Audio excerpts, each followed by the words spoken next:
ನಿನಗನುರಾಗಮ್ಮಿಗೆ ಮುಕ್ತಿ ಮಾರ್ಗಮಂ ತಿಳುಪಿದನದ ನೀಗ ನಿಂತೆ ಕನ್ನಡಮಾಗಿರೆ ಸಲೆ ಶಂಭುಲಿಂಗದೊಲವೆಂದು ಸುರ್ವೆ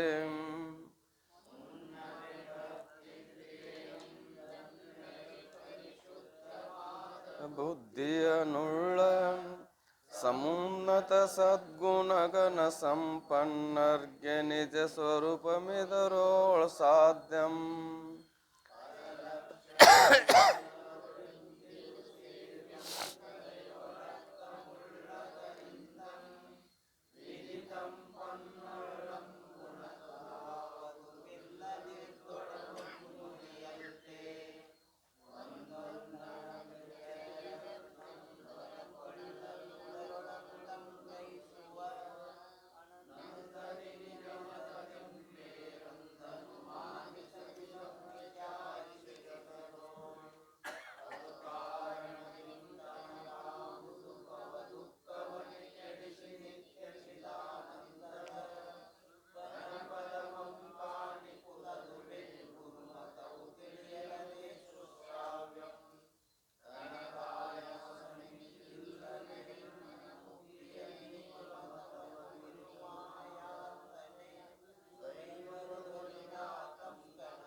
ಮೂರ್ತಿಯಾಗಿಹಳು ನಾನಾ ಭಕ್ತ ಸುಖ ಪ್ರದೆಯಹಳು ಶಿವನ ಕಥಾಗೋಷ್ಠಿಗೆ ಕಿವಿಗೊಡುವ ಶಿವನಂ ಪೊಗಳೆ ರಸನೆ ಗುಡಿಯಿಡುವ ಶಿವಮೂರ್ತಿಗಳಂ ನೆನೆಬುತ್ತಿರ್ಪ ಶಿವನೋಲಗದೊಳು ಸರಿ ನೆಲೆಸಿರ್ಪ ಶಿವನಲ್ಲಿಯ ಪರಿಚರ್ಯವನುಳ್ಳ ಶಿವನರ್ಚನೆಯೊಳಗ ವಿರತಿಯುಳ್ಳ ಶಿವನ ಸಿಪದದೊಳಗೆರ ಕಥೆಯುಳ್ಳ ಶಿವ ಸಂಪದದೊಳು ಸುಸ್ಥಿತಿಯುಳ್ಳ ಶಿವನಿಗೆ ತನು ಮುಖ್ಯವನರ್ಪಿಸುತ್ತ ನವವಿಧ ಸದ್ಭಕ್ತಿಯೊಳೆಂತಿರುತ್ತ ಭಕ್ತಿಯ ರೂಪಿಂದ ಸಂವಿತ್ತು ಭಕ್ತರೊಳೈದಿರುವುದೆಲ್ಲ ಹೊತ್ತು ಈ ನವವಿಧ ಭಕ್ತಿಯ ಪಥದಿಂದ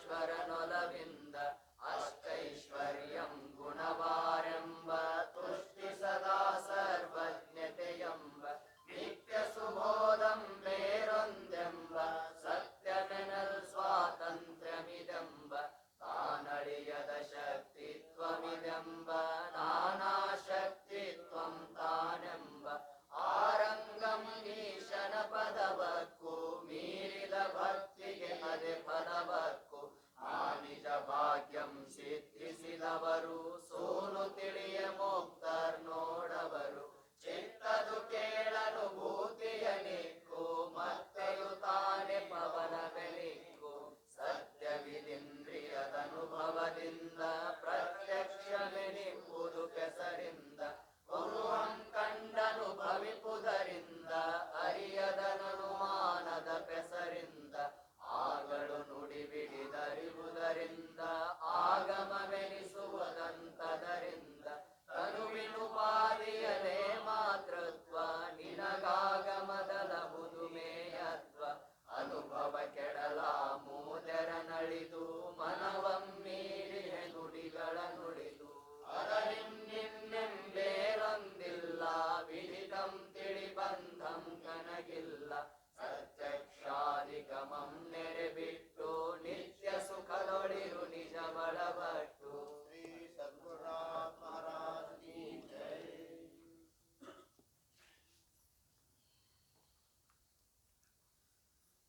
ಶ್ರೀ ಗುರುವಿಗೆ ಶಿಷ್ಯನು ಪೊಡಮಟ್ಟು ರಾಗಮ್ಮಿಗೆ ಭಕ್ತಿಯೋಳಳವಟ್ಟು ತನ್ನ ನಿಜ ಸ್ಥಿತಿ ತಾನೇನೆಂದು ಮುಂದಿನ ಪರಿಭವವೆಂತಾಯ್ತೆಂದು ಇನ್ನಿದು ಪರಿವುದು ಪಾಯಮಿದೆಂದು ನನ್ನಿಯ ನೆನಗೀಗಳೆ ಪೇಳೆಂದು ಭಿನ್ನಯಿಸಿದೊಡೆ ಗುರುತ್ತಮನಂದು ಮನ್ನಿಸಿದನು ಶಿಷ್ಯನೋಳಿಂತೆಂದು ಕೇಳಲೆ ವಾಸಿಷ್ಠಾದಿಗಳಲ್ಲಿ ಪೇಳಿದ ತತ್ವಾರ್ಥವನಿಂದಿಲ್ಲಿ ನಿನಗರಪುವೆ ನಾನೀ ಗೀತೆಯೊಳು ತನುಜನ ಕೇಳೈ ತಿಳಿದೊಲವಿನಳು.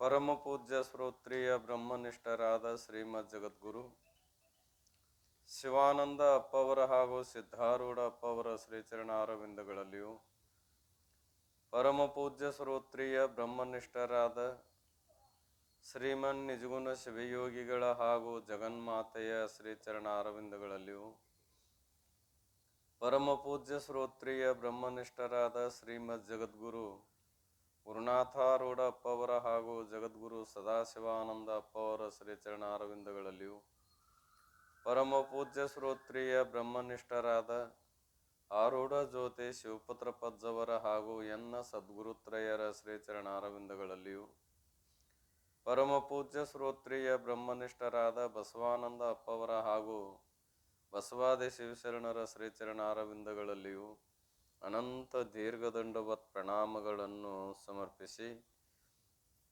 ಸಭೆಯಲ್ಲಿ ಉಪಸ್ಥಿತರಿರುವ ತಮ್ಮೆಲ್ಲರಿಗೂ ಕೂಡ ವಂದಿಸಿ ಲೋಕಹಿತಚಿಂತಕರಾದ ಶ್ರೀಮನ್ ನಿಜಗುಣ ಶಿವಯೋಗಿಗಳು ಇಲ್ಲಿಯ ಪರ್ಯಂತರವಾಗಿ ಅನುಬಂಧ ಚತುಷ್ಟಯಗಳನ್ನು ಹೇಳ್ಕೊಂಡು ಬಂದು ಈಗ ಗ್ರಂಥಾರಂಭವನ್ನು ಮಾಡ್ತಾ ಇದ್ದಾರೆ. ಯಾರು ಯಾರಿಗೆ ಉಪದೇಶ ಮಾಡಿದರು ಅನ್ನುವಂಥದ್ದನ್ನು ಎಲ್ಲರೂ ಕೇಳ್ಕೊಂಬಂದಿದ್ದೇವೆ. ಶ್ರೀರಾಮಚಂದ್ರ ಪ್ರಭುದೇವರಿಗೆ ವಸಿಷ್ಠ ಮಹರ್ಷಿಗಳು ಉಪದೇಶ ಮಾಡಿದ್ದನ್ನು ಈ ಪಾರಮಾರ್ಥ ಗೀತೆ ರೂಪದಲ್ಲಿ ನಾನು ಬರೆದಿದ್ದೇನೆ ಅಂತ ಹೇಳ್ಕೊಂಡ್ ಬಂದಿದ್ದಾರೆ. ಇದು ನೇರವಾಗಿ ಏನನ್ನು ಉಪದೇಶ ಮಾಡ್ತದಪ್ಪ ಅಂತ ಕೇಳಿದ್ರೆ ಜ್ಞಾನ ಬೋಧೆಯನ್ನೇ ಮಾಡುತ್ತದೆ ವಿನಃ ಮತ್ತೇನು ಇಲ್ಲ ಅಂತ. ಯಾಕಂದ್ರೆ ಮಲದೋಷ ವಿಕ್ಷೇಪ ದೋಷಗಳನ್ನು ಕಳ್ಕೊಂಡು ಮಲದೋಷದ ನಿವೃತ್ತಿ ವಿಕ್ಷೇಪ ದೋಷದ ನಿವೃತ್ತಿಗೆ ಕಾರಣ ಏಸು ಅನ್ನೋದನ್ನು ಕೇಳ್ಕೊಂಡು ಬಂದಿದ್ದೇವೆ. ಮಲದೋಷದ ನಿವೃತ್ತಿಗೆ ಕಾರಣಗಳೆಷ್ಟು ಅಂದ್ರೆ 4 ಮಾಡ್ಬೇಕಂತಿಲ್ಲ, 4ರೊಳಗೆ ಬೇಕಾದೊಂದು ಸಾಧಿಸಬಹುದು. ನಿಷ್ಕಾಮ ಕರ್ಮ, ಆಮೇಲೆ ಏನಪ್ಪ ಅಂತ ಕೇಳಿದ್ರೆ ಸರ್ವಜೀವಿಗಳ ಮೇಲೆ ಕರುಣೆ, ಇಲ್ಲ ಅಂದ್ರೆ ಗುರುಮುಖಾಂತರ ಶ್ರದ್ಧೆಯಿಂದ ಶ್ರವಣ ಮಾಡುವುದು, ಆಮೇಲೆ ಏನಪ್ಪಾ ಅಂದ್ರೆ ಈಶ್ವರ ನಾಮೋಚ್ಚಾರಣೆ. ಇವು 4 ಉಪಾಯಗಳಲ್ಲಿ ಯಾವುದೇ ಒಂದು ಮಾಡಿದರೂ ಕೂಡ ಮಲದೋಷದ ನಿವೃತ್ತಿ ಆಗ್ತಾ ಇದೆ. ವಿಕ್ಷೇಪ ದೋಷದ ನಿವೃತ್ತಿಗೆ ಕಾರಣ ಏನು ಅಂದ್ರೆ 3. ಒಂದು ನಿಷ್ಕಾಮ ಉಪಾಸನ, ಒಂದು ಈಶ್ವರ ನಾಮೋಚ್ಚರಣೆ, ಇನ್ನೊಂದು ಯಾವುದು ಅಂದ್ರೆ ಮನನ.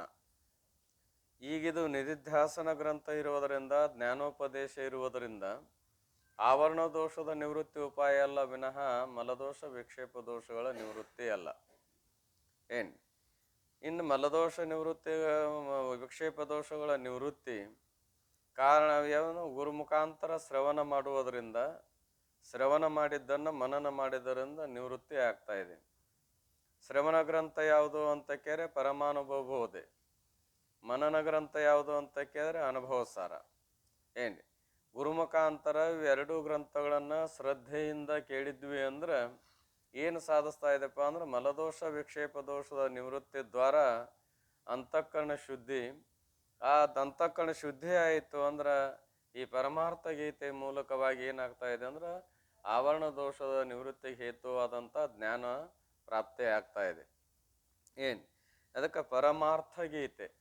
ಯಾವ ಗೀತ ಇದು? ಪರಮ ಅರ್ಥ ಗೀತ, ಪಾರಮಾರ್ಥ ಗೀತ. ಅರ್ಥದಲ್ಲಿ ಹಲವಾರು ಅದಾವು.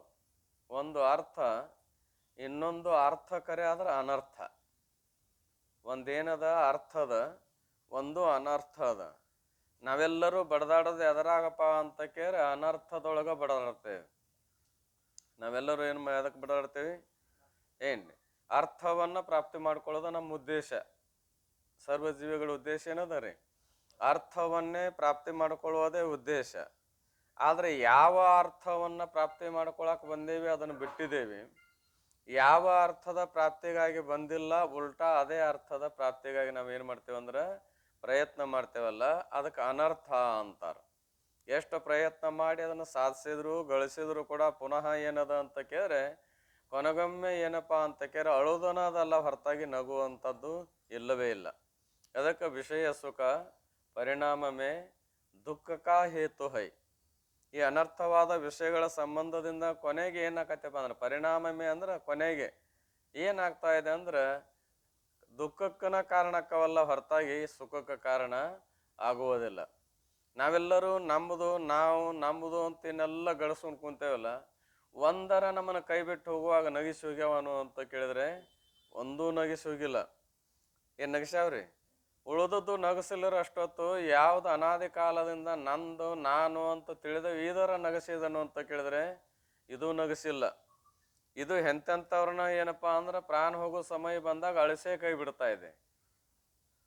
ಏನದು ಈಗ ನಿಂತ ಇನ್ನೇನು ಭಾಳ ಇಲ್ರಿ, ಇನ್ನೊಂದು ಭಾಳ ತಾಸು ಓದಿತ್ತು, 2 ತಾಸು ಓದಿತ್ತು, ಅಥವಾ ಒಂದು ಅರ್ಧ ತಾಸು ತಕ್ಕಿತ್ತು ಅಂತಿರ್ತೇವಲ್ಲ, ಆ ಸಮಯದೊಳಗೆ ಇದನ್ನು ಬಿಟ್ಟು ಹೋಗೋದು ಗೊತ್ತಾಗಿರ್ತಾ ಇದೆ. ಅವಾಗ ಅಳತಾನೋ ಏನ್ ನಗತಾನೋ ಅಂತ ಕೇಳಿದ್ರೆ ಅಳತಾನ. ಏನ್ ನೋಡಿ ಅಳತಾನ್ರಿ?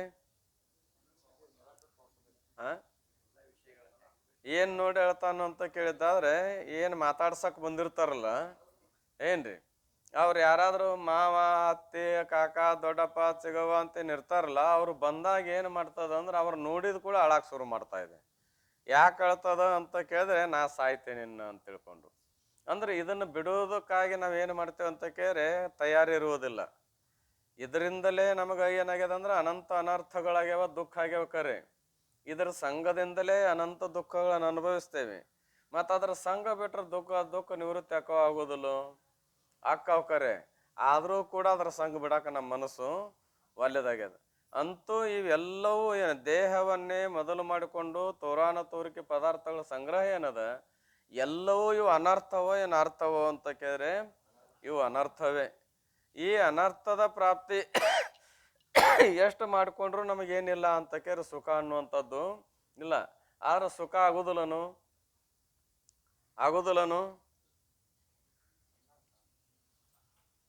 ಸುಖ ಆಗುದಿಲ್ಲನು ಎಂಥ ಸುಖ?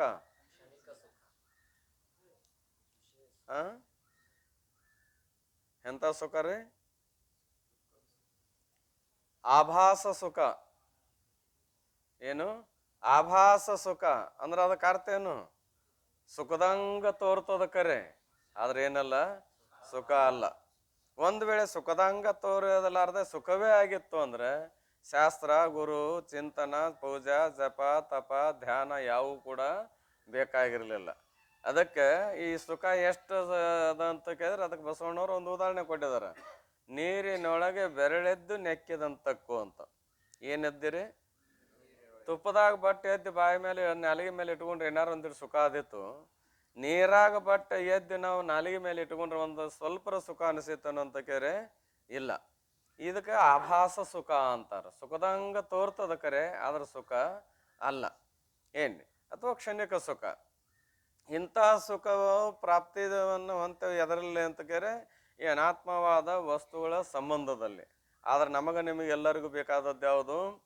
ಒಮ್ಮೆ ಸುಖ ಆಯ್ತು ಅಂದ್ರೆ ನಾನು ಸುಖ ಸ್ವರೂಪನಿದ್ದೇನೆ ಅಂತ ಗೊತ್ತಾಯ್ತು ಅಂದ್ರೆ ಹಳ್ಳಿ ದುಃಖದ ಸಂಬಂಧವೇ ಬಂದಿರಬಾರ್ದು. ಅದಕ್ಕೆ ಪರಮ ಅರ್ಥ ಅಂತಾರ. ಅದಕ್ಕೆ ಯಾವ ಅರ್ಥ ಅಂತಾರ?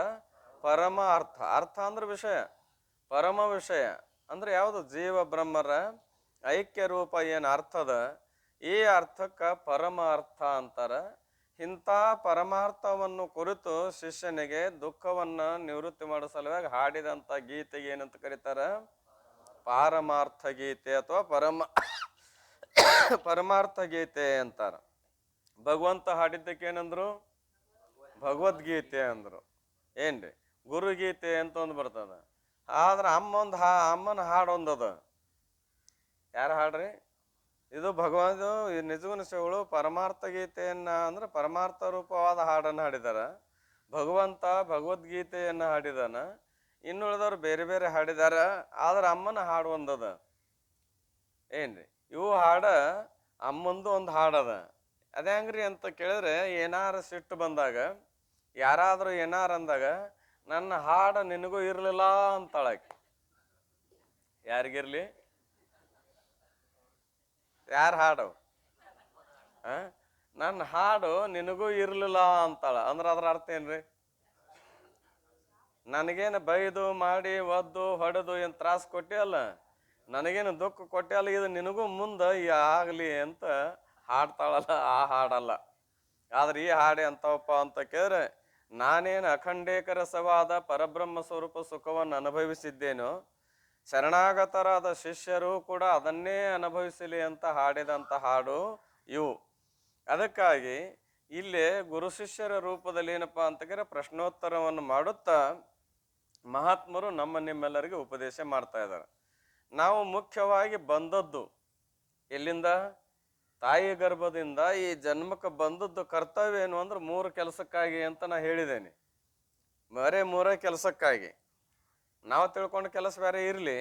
3 ಕೆಲಸ ಏನಪ್ಪಾ ಅಂತ ಕೇಳಿದ್ರೆ ಮಲದೋಷದ ನಿವೃತ್ತಿ ಮಾಡಿಕೊಳ್ಳುವುದು, ವಿಕ್ಷೇಪ ದೋಷದ ನಿವೃತ್ತಿ ಮಾಡಿಕೊಳ್ಳುವುದು, ಆಮೇಲೆ ಆವರಣ ದೋಷದ ನಿವೃತ್ತಿ ಮಾಡಿಕೊಳ್ಳುವುದು. ಇವುಗಳ ನಿವೃತ್ತಿಗಾಗಿನೂ 3 ಕೆಲಸ ಮಾಡೋದು. ಇವುಗಳ ನಿವೃತ್ತಿಗಾಗಿ 3 ನಿವೃತ್ತಿ ಮಾಡ್ಕೊಳ್ಳೋದು ಅಷ್ಟೇ ಕೆಲಸ. ಇವುಗಳ ನಿವೃತ್ತಿಗಾಗಿ 3 ಕೆಲಸ ಮಾಡ್ಕೋಬೇಕು ನಾವು. ಅಂದ್ರೆ ಸಾಧನ ಬೇಕು. ನಿಷ್ಕಾಮ ಕರ್ಮ, ನಿಷ್ಕಾಮ ಉಪಾಸನೆ, ಇಲ್ಲ ಇದು ಕೊನೆಗೆ ಯಾವುದು? ಜ್ಞಾನ. ಇಲ್ಲ ಅಂದ್ರೆ ಶ್ರವಣ, ಮನನ, ನಿಧಿಧ್ಯಾಸನ. ಈ 3ಕ್ಕಾಗಿ ನಾವು ಬಂದವರಲ್ಲ ಹೊರತಾಗಿ ಇದೇ ನಮ್ಮ ಕೆಲಸ ಪರಮ ಕೆಲಸ ಅಲ್ಲ ಹೊರತಾಗಿ ಇದನ್ನು ಬಿಟ್ರೆ ಪರಮ ಕೆಲಸ ನಮ್ಮ ಜಗತ್ತಿನೊಳಗೆ ಯಾರಿಗೂ ಯಾವೂ ಇಲ್ಲ. ಆದ್ರೆ ಇದೇ ಮುಖ್ಯ ಆಗ್ಯದ. ಅವ ಏನಾಗ್ಯವಪ್ಪ ಅಂತ ಕೇಳಿದ್ರೆ ಮುಖ್ಯ ಆಗ್ಯಾವ. ಕಾರಣ ಏನು ಅಂತ ಕೇಳಿದ್ರೆ ನಮ್ಮಲ್ಲಿ ಶಕ್ತಿ ಇಲ್ಲದಕ್ಕಾಗೆಲ್ಲ ಹೊರತಾಗಿ ಶಕ್ತಿ ಇದ್ರೆ ಕಡಿಮೆ ಹಾಕಿದ್ದಿಲ್ಲ. ನಾವೆಲ್ಲರೂ ಏನಾಗಿದ್ದೇವೆ? ಏನೋ ಹೇಳಿ ಬಂದೇವು ಕರೆ, ಹೇಳುವಾಗ ಹಗರಾಗ್ಯದ, ಹೇಳಿ ಬಂದೇವಿ. ಹೇಳಿ ಬಂದ ಮೇಲೆ ಆ ಶಕ್ತಿ ಉಳ್ಕೊಂಡಿಲ್ಲ. ಹೇಳಿ ಬಂದ ಮೇಲೆ ಏನಾಗಿಲ್ರಿ, ಆ ಶಕ್ತಿ ಉಳ್ಕೊಂಡಿಲ್ಲ. ಉಳ್ಕೊಳ್ಳಲಾರದಕ್ಕಾಗಿ ಪುನಃ ನಾವು ಏನು ಮಾಡಿದ್ದೇವೆ ಅಂತ ಕೇಳಿದ್ರೆ, ಶಕ್ತಿಹೀನರಾಗಿರುವುದರಿಂದ ಮತ್ತು ಯಾವ್ದಾದ್ರು ಚಿಂತೆ ಮಾಡಬಾರ್ದು, ಅದರದೇ ನಾವು ಚಿಂತೆ ಮಾಡಕತ್ತಿದ್ದೇವೆ. ಅಂದ್ರೆ ಅದರದೇ ಸ್ಮರಣೆ ಮಾಡೋದು. ಹೊಟ್ಟೆ ಬಟ್ಟೆ ಚಿಂತೆ ಅವಶ್ಯ ಅದೇನ್ರಿ? ಹೊಟ್ಟೆ ಬಟ್ಟೆ ಚಿಂತೆ ಅವಶ್ಯಕತೆನೇ ಇಲ್ಲ. ಯಾಕಿಲ್ಲ ಅಂದ್ರೆ ವ್ಯವಸ್ಥೆ ಮಾಡಿ ಪರಮಾತ್ಮ ಕೊಟ್ಟ ಕಳಿಸಿದಾನೆ ಎಲ್ಲವನ್ನು. ಯಾವಾಗ, ಎಲ್ಲಿ, ಹೆಂಗ, ಏನು ಉಣ್ಬೇಕು, ಎಷ್ಟು ಉಣ್ಬೇಕು, ಉಂಡ್ರು ಹೆಂಗೆ ಆಗ್ಬೇಕು, ಏನಾಗ್ಬೇಕು, ಎಲ್ಲ ಒಂದು ಲಿಸ್ಟ್ ಮಾಡಿ ಏನು ಮಾಡ್ಯಾನಪ್ಪ ಅಂತ ಕೇಳಿದ್ರೆ, ನಮ್ಮ ಪಟ್ಟಿ ನಮ್ಮ ಹನಿಗೆ ಹೆಚ್ಚೆ ಕಳಿಸಿದಾನ. ದಲಾಲರ ಅಂಗಡಿ ಹೋದಾಗ ಮಾಲ್ ಮಾರ್ತೀವ ಅಂದ್ರೆ ಅವ ಒಂದು ಇದನ್ನು ಕೊಡ್ತಾನ, ಏನ್ರಿ ಅದಕ್ಕೆ ಪಟ್ಟಿನಂತಿರಲ್ಲ, ಅವ ಪಟ್ಟಿ ಅವ್ರವ್ರದ್ದು ಅವ್ರಿಗೆ ಕೊಟ್ಟು ಕಳಿಸ್ತಾನೋ, ಮತ್ತೆ ಯಾರ್ಯಾರು ಕೊಡ್ತಾನೋ? ಅವ್ರವ್ರ ಪಟ್ಟಿ ಅವ್ರಿಗೆ ಹೆಂಗೆ ಕೊಟ್ಟಾನ, ಹಂಗೆ ಪರಮಾತ್ಮನ ಒಬ್ಬ ದಲಾಲ. ನಾವೇನು ವ್ಯಾಪಾರ ರೂಪವಾದಂಥ ನಾವೇನಿದ್ರೆ ವ್ಯಾಪಾರಿಗಳು, ನಮ್ಮ ಪಟ್ಟಿ ನಮ್ಮ ಗೋಡನ ಕೊಟ್ಟು ಕಳಿಸಿದಾನ. ಏನು ಬದಲು ಮಾಡ್ಯಾನ್ರಿ? ನನ್ನ ಪಟ್ಟಿ ನಿಮಗೆ, ನಿಮ್ಮ ಪಟ್ಟಿ ನಮಗೆ ಕೊಟ್ಟಿಲ್ಲ. ಕೊಟ್ರಾರ ಹಿಡಿತೇವನು? ಕೊಟ್ಟರು ಹಿಡಿಯೋದಿಲ್ಲ. ಇದು ಹೆಸರು ಬದಲಾಗೈತೆ ನೋಡ್ರಿ ಅಂತೇವಿ. ಅಂದರೆ ನಮ್ಮದ ನಾವು ಪಡಿಬೇಕ ಹೊರತಾಗಿ ಮತ್ತೊಬ್ಬರದು ಪಡಿಲಿಕ್ಕೆ ಬರೋದಿಲ್ಲ. ಅವ ಯಾವಾಗ ಹೆಂಗೆ ಎಷ್ಟು ಅನುಭವಿಸ್ಬೇಕು ಅಷ್ಟೇ ವ್ಯವಸ್ಥೆ ಮಾಡ್ಯಾನೋ, ಏನು ಹೆಚ್ಚು ಕಡಿಮೆ ಮಾಡ್ಯಾನೋ ಅಷ್ಟೇ ವ್ಯವಸ್ಥೆ ಮಾಡಿ ಕಳಿಸಿದಾನ. ಮುಗಿತನ ಅಂದ್ರೆ ಶರೀರ ಇರುವತನ. ಉದಾಹರಣೆ ಕೊಟ್ಟಿದ್ದೇನೆ ನಾನು ನಿಮಗೆ ಈಗಾಗಲೇ ಬಂದಾಗೊಮ್ಮೆ. ಇವತ್ತಿನ ದಿನಮಾನದೊಳಗೆ ಏನಪ್ಪಾ ಅಂದ್ರೆ, ಬಡಿಗರವರು ಕೆಲಸ ಮಾಡ್ಬೇಕಾರೆ ಅದ್ರ ಮೇಲೆ ಮಾಡ್ತಾರೆ ವಿಶೇಷ ರೀ? ಮಷಿನ್ ಮೇಲೆ. ಈಗ ಬಡಿಗಾರ ಅಷ್ಟ ಮಾಡ್ತಾರಂತ ನೇಮ್ ಇಲ್ಲ. ಯಾರ್ಯಾರ ವಿದ್ಯಾ ಕಲಿತಾರ ಅವರೆಲ್ಲರೂ ಮಾಡಾಕ ಶುರು ಮಾಡಿದ್ದಾರೆ. ಈಗ ಇದ್ರೆ ಏನಪ್ಪಾ ಅಂದ್ರೆ ಕಂಪ್ಯೂಟರ್ ಮೇಲೆ, ಹಲಿಗೆ ಮೇಲೆ ಏನು ಮಾಡ್ತಾರ, ಚಿತ್ರ ತೆಗೆಯುವ ವ್ಯವಸ್ಥೆ ಮಾಡಿದ್ದಾರೆ.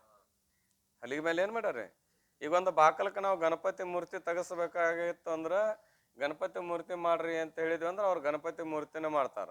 ಮೊದಲೆಲ್ಲ ಕುಂತ್ಕೊಂಡು ಕೈಲಿ ಕೆತ್ತಿ ಸುಳು ತೆಗಿತಿದ್ರು. ಈಗ ಹಂಗಿಲ್ಲ. ಆ ಗಣಪತಿ ಚಿತ್ರ ಪಳಿ ಅಷ್ಟಿದು ಆಕಾರ ಕಂಪ್ಯೂಟರ್ನಾಗ ಫಿಟ್ ಮಾಡಿ ಅದೊಂದು ಮಷಿನ್ ಇರ್ತಾ ಇದೆ. ಆ ಪಳಿ ಕೊಟ್ಟು ಬಿಡೋದು ಅದ್ರ ಕೈಯಾಗ. ಎದ್ರ ಕೈಯಾಗ್ರಿ? ಮಷಿನ್ ಕೈಯಾಗ ಪಳಿ ಕೊಟ್ಟು ಅಲ್ಲೇ ನೋಡ್ಕೊಂತ ಕುಂದಿರ್ಬೇಕಾಗ್ಯದೋ ಏನೋ ಇಲ್ಲೋ? ಏನು ಅವಶ್ಯ ಇಲ್ಲ. ಅದೇನು ಮಾಡ್ತದಪ್ಪ ಅಂತ ಕೇಳಿ, ಏನು ಹೆಂಗೆ ಅದನ್ನು ಮಾಡ್ಯಾನ, ಆ ಮಷಿನ್ ಏನು ಮಾಡ್ತದ ಅಂತ ಕೇಳಿದ್ರೆ, ಕಾಲಾಗಿಂದ ಹಿಡ್ಕೊಂಡು ತಲೆ ಮಠ ಅಥವಾ ತಲೆಯಿಂದ ಹಿಡಿದು ಕಾಲ ಮಠ ಹಿಂಗೆ ಬರ್ತದನು? ಹಿಂಗಿಲ್ಲದ್ರಾಗ. ಅದೇನು ಮಾಡ್ತದಪ್ಪ ಅಂದ್ರೆ, ಯಾವಾಗ ಹನಿ ಕೆತ್ತಬೇಕು, ಯಾವಾಗ ಮೂಗು ಕೆತ್ತಬೇಕು, ಯಾವಾಗ ಕಣ್ಣು ಕೆತ್ತಬೇಕು, ಯಾವಾಗ ಕಾಲು, ಹಿಂಗೆ ಆ ತನ್ನಿಂದ ತಾನೇ ಎಳ್ಕೊಂಡು ಮಾಡ್ಕೊಂತ ಬರ್ತಾ ಇದೆ. ಏನು ಒಂದು ಸ್ವಲ್ಪ ಕ್ರಮವಾರ ಐತ್ರಿ ಅದ್ರಾಗ? ಇಲ್ಲ. ಹೆಂಗ ಕಂಪ್ಯೂಟರ್ನಲ್ಲಿ ವ್ಯವಸ್ಥೆ ಮಾಡಿದಾಗ ಅದು ಮುಗಿಯು ಮಠನೂ ಆ ತನ್ನಿಂದ ತಾನೇ ಎಳ್ಕೊಂಡು ಏನೇನು ಮಾಡ್ಬೇಕು ಹೆಂಗೆ ಮಾಡ್ತಾ ಇದೆ. ಹಂಗೆ ಪರಮಾತ್ಮ ನಮ್ಮ ಪ್ರಾರಬ್ಧ ಕರ್ಮಾನುಸಾರವಾಗಿ ನಮ್ಮನ್ನೇನು ಮಾಡ್ಯಾನಪ್ಪ ಅಂದ್ರೆ, ಕಂಪ್ಯೂಟರ್ದಾಗ ಚಿತ್ರ ಮೂಡಿಸಿ ಕಳಿಸಿಬಿಟ್ಟಿದ್ದಾನೆ. ಏನ್ರಿ? ಅಲ್ಲಿ ಆಮೇಲೆ ಪರಮಾತ್ಮ ಇವಂಗೆ ಇಂಥ ಹೊತ್ನಾಗ ಇಷ್ಟು ಕೊಡ್ಬೇಕು, ಇಷ್ಟು ಕೊಡ್ಬೇಕು ಹಿಂಗೇನಿಲ್ಲ. ಒಮ್ಮೆಲ್ಲ ಲಿಸ್ಟ್ ಮಾಡಿ ಕಳಿಸಿಬಿಟ್ಟಿದಾನ. ಅದನ್ನು ನಾವೇನು ಮಾಡ್ಬೇಕಾಗ್ಯದ ಅಂತ ಕೇಳಿದ್ರೆ, ಅದು ಹೆಂಗೆ ಸಮಯ ಬರ್ತದ ಹಂಗಂಗೆ ಏನು ಮಾಡ್ಬೇಕು, ಊಟ ಮಾಡ್ತಾನೆ ಹೋಗ್ಬೇಕು. ನಾವು ಸಹಜ ಅಂತ ಹೆಂಗೆ ಬಂದಾಗ ಕೊಡಿ ಹಿಡಿಬೇಕ್ರಿ? ಹೊತ್ತು ಬಂದಂಗೆ ಕೊಡಿ ಹಿಡಿಬೇಕು ಅಂತ. ಇತ್ತಾಗ ಹೊತ್ತು ಬಂದಾಗ ಇತ್ತಾಗ ಕೊಡಿ ಹಿಡಿಯೋದ್ರ ನಡೀತಿದನು? ಇಲ್ಲ. ಹೆಂಗೆ ಹೊತ್ತು ಬಂದಂಗೆ ಕೊಡಿ ಹಿಡಿಬೇಕಂತೇವೆ, ಹೆಂಗೆ ಹೊತ್ತು ಬರ್ತದ ಹಂಗೆ ಉಣಿಸು ವ್ಯವಸ್ಥೆ ಇಟ್ಟಾನ ಯಾರು? ಪರಮಾತ್ಮ. ಅದರಾಗೇನು ಬದಲು ಮಾಡ್ಕೊಳಕ್ಕಾಗೋದಿಲ್ಲ. ಅದರ ಆ ಅರ್ಥದ ಆಸೆಯೂ ಅವಶ್ಯಕತೆನೂ ಇಲ್ಲ. ಅದರ ಅವಶ್ಯಕತೆ ಇಲ್ಲ. ಇಲ್ಲದಿದ್ರು ನಮ್ಮ ಭಾವ ಏನಾಗಿದೆಪ್ಪ ಅಂದ್ರೆ, ಮತ್ತು ಜೋತು ಬಿದ್ದು ಅದಕ್ಕೆ ನಾವು ಮರಳಾಕ್ಕೇವಿ. ಹಂಗೆ ಬರ್ತತೇನ್ರಿ? ಕುಂತ್ರ ಬರ್ತತೇನ್ರಿ? ಮಾಡ್ಲಾರ್ದ ಬರ್ತತೇನ್ರಿ? ದುಡಿಲಾರ್ದ ಬರ್ತತೇನ್ರಿ? ಪ್ರಯತ್ನ ಮಾಡ್ಲಾರ್ದ ಬರ್ತತೇನ್ರಿ ಅಂತ ತಿಳ್ಕೊಂಡು ನಾವೇನು ಮಾಡ್ತೇವೆ ಅಂದ್ರೆ, ಹೆಚ್ಚು ಅದಕ್ಕೆ ಪ್ರಯತ್ನ ಮಾಡಬೇಕು ಅಂತೆಲ್ಲ. ಪ್ರಯತ್ನದ ಅವಶ್ಯಕತೆಯೂ ನಮಗಿಲ್ಲ ಅಲ್ಲಿ. ಅದರೊಳಗೆ ಪ್ರಯತ್ನದ ಅವಶ್ಯಕತೆಯೂ ಇಲ್ಲ. ಯಾಕಿಲ್ಲ ಅಂದ್ರೆ ಕರ್ಮ ತಾನೇ ಮಾಡಿಸ್ಕೊಂತಿರ್ತದ. ಕರ್ಮ ಏನು ಮಾಡ್ತಿರ್ತದ್ರಿ? ತಾನೇ ಮಾಡಿಸೋ. ನಾ ಆ ಕಡೆ ಹೊಕ್ಕೇನಂದ್ರೆ ಎಳ್ದು ಎತ್ತಾಗ್ತು ಅಂತದ. ನೀ ಏನು ಪ್ರಯತ್ನ ಮಾಡಿಪ್ಪ? ನಿನ್ನ ಮನಸ್ಸೇನದ ಈ ಕಡೆ ಹೋಗ್ಬೇಕಂತ ಹೊಂಟಿದಿ, ಅದು ಎಳ್ದು ಎತ್ತಾಗ್ತು ಅಂತದ. ಏನು ನಿನ್ನ ಪ್ರಯತ್ನದನೋ ಏನ ಪ್ರಾರಬ್ಧ ಕರ್ಮಾದಿನದೋ? ಪ್ರಾರಬ್ಧ ಕರ್ಮಾದಿನದ. ನಾವೇನು ತಿಳ್ಕೊಂಡೇವು? ಮಾಡಿದ್ರ ಆಕತಿ ಅಂತೇಳೋಣ. ನಿನ್ನ ಕೈಲಿಂದ ಕರ್ಮದಾಗ ಮಾಡಿಸೋದಿತ್ತು ಅಂದ್ರೆ ತಾನೇ ಅದ ಕರ್ಮ ಎಳೆದು ಮಾಡಿಸ್ತಾ ಇದೆ. ಮಾಡಿಸಲಾರದಿತ್ತಂದ್ರೆ ನೀ ಏನು ಹನಿ ಕೋದು ಮಿನಿ ಮಾಡಿದ್ರು ಮಾಡಿಸಿಕೊಡೋದಿಲ್ಲ. ಏನು ಅಂದ್ರೆ ಇದರ ಅರ್ಥ ಏನು ಅಂದ್ರೆ, ಪ್ರಯತ್ನದ ಅವಶ್ಯಕತೆ ಸಂಸಾರದಲ್ಲಿ ಇಲ್ಲ. ವ್ಯಾವಹಾರಿಕ ಜೀವನದಲ್ಲಿ ದೇಹ ಇರುತ್ತನ ಇದು ಪ್ರಯತ್ನದ ಆದಿನ ಇಲ್ಲಿಲ್ಲ. ಇದು ಕರ್ಮ ತಾನೇ ದುಡಿಸ್ಕೊಂತದ. ನೀವು ಅಲ್ಲಿ ಅಂದ್ರೂ ದುಡಿಸ್ಕೊಂತದ, ನೀವು ಹ್ಞೂ ಅಂದ್ರೂ ದುಡಿಸ್ಕೊಂತದ. ಆದ್ರೆ ನಮ್ಮ ಪ್ರಯತ್ನ ಎಲ್ಲಿ ಬೇಕಾಗ್ಯದ ಅಂತ ಕೇಳಿದ್ದಾದ್ರೆ ವಿಚಾರ ಸಾಗರದಾಗ ಬರ್ತಾ ಇದೆ. ಈಶ್ವರ ಧ್ಯಾನ, ಪೂಜೆ, ಜಪ, ತಪ, ಶಾಸ್ತ್ರ ಶ್ರವಣ, ಗುರು ಸೇವಾ ಏನದಾವಲ್ಲ, ಇವು ಮಾತ್ರ ಪ್ರಯತ್ನದ ಅದೇನ. ನನ್ನ ಹಣೆ ಬರದಾಗಿದ್ರ ಅದಿತ್ತಂದ್ರೆ ಇವು ನಡೆಯಲ್ಲ. ಅಲ್ಲಿ ಹಣೆ ಬರದಾಗಿದ್ರ ಅದಿತ್ತಂದ್ರೆ ನಡೀತದೆ, ಯಾಕಂದ್ರೆ ಹಣೆ ಬರದಾಗಿದ್ದದ್ದು ಆಕತೆ. ಇದು ಮಾತ್ರ ಪ್ರಯತ್ನದ ಅಧೀನ ಇರುವುದರಿಂದ ಇದು ಅವಶ್ಯವಾಗಿ ಮಾಡಬೇಕಾದ ಕರ್ತವ್ಯ. ಇದು ಕರ್ಮದ್ದು ಮಾಡಿಸ್ಕೊಳ್ಳೋದಿಲ್ಲ. ಇದನ್ನ ಕರ್ಮ ಮೀರಿ ಕರ್ಮದ ಫಲವನ್ನು ಒನ್ಕೋಂತ ಅದನ್ನು ತಡ್ಕೊಂಡು ಇದನ್ನ ಏನ್ ಮಾಡ್ಬೇಕು ಅಂತ ಕೇಳಿದ್ರೆ ಮಾಡ್ಬೇಕಾಗ್ಯದ. ಪ್ರಯತ್ನ ಬೇಕೋ ಬೇಡೋ? ಪ್ರಯತ್ನ ಬೇಕು. ಅಲ್ಲಿ ಮಾತ್ರ ಅವಶ್ಯಕತೆ ಇಲ್ಲ. ಇಲ್ಲದಿದ್ರು ನಾವು ಅಲ್ಲೇ ಪ್ರಯತ್ನ ಹಚ್ತೀವಿ, ಇಲ್ಲಿ ಹಣೆ ಬರ ಹಚ್ಚೇವಿ. ಏನ್ ಮಾಡಿದ್ರಿ ನಾವು ಬರ್ಬೇಕಂತೇವ್ರಿ, ನಮ್ಮ ಹಣೆ ಬರನ ಸುಮಾರ. ನಾವು ಬರ್ಬೇಕಂತೇವ್, ನಮ್ಮ ಹಣೆ ಬರನ ಸುಮಾರ ಅಂತ. ಇಲ್ಲಿ ಬರ್ಬೇಕಾರ, ಆ ಕಡೆ ಹೋಗ್ಬೇಕಾರ ಇರ್ಲಿ. ಅಂತೂ ಏನಪ್ಪಾ ಅಂದ್ರ ಪರಮ ಅರ್ಥ ಅರ್ಥ ಅಂದ್ರ ಅದು ಅನರ್ಥ. ಅದಕ್ಕೆ ಅರ್ಥ. ಒಂದು ಆತ್ಮ ಅಂತೇವೆ, ಒಂದಕ್ಕೇನಂತೇವ್ರಿ ಅನಾತ್ಮ ಅಂತೇವೆ. ತತ್ವದಲ್ಲಿ ಎರಡಕ್ಕೂ ತತ್ವ ಅಂತ ಹೆಸರು ಅದ. ಬ್ರಹ್ಮನಿಗೂ ಏನಂತಾರ? ತತ್ವನೇ ಅಂತಾರ. ದೇಹದ 25 ತತ್ವಗಳಿಂದ ಕೂಡ್ಕೊಂಡು ತಯಾರಾದ ದೇಹಕ್ಕೆ ಅಂತಾರ ತತ್ವನ ಅಂತಾರ. ವಾಸ್ತವತಾ ವಿಚಾರ ಮಾಡಿ ನೋಡಿದ್ರೆ ಇದು ಅನಾತ್ಮ ತತ್ವ ಅಥವಾ ಅತತ್ವ, ಅದು ನಿಜವಾದ ತತ್ವ. ಹಂಗಾರೆ ನಿಮಗೆ ಬೇಕಾದದ್ದು ಯಾವುದು? ನಿಜವಾದ ತತ್ವದ ಸಾಕ್ಷಾತ್ಕಾರ, ಅಂದ್ರೆ ಪರಬ್ರಹ್ಮ ಸ್ವರೂಪದ ಸಾಕ್ಷಾತ್ಕಾರ.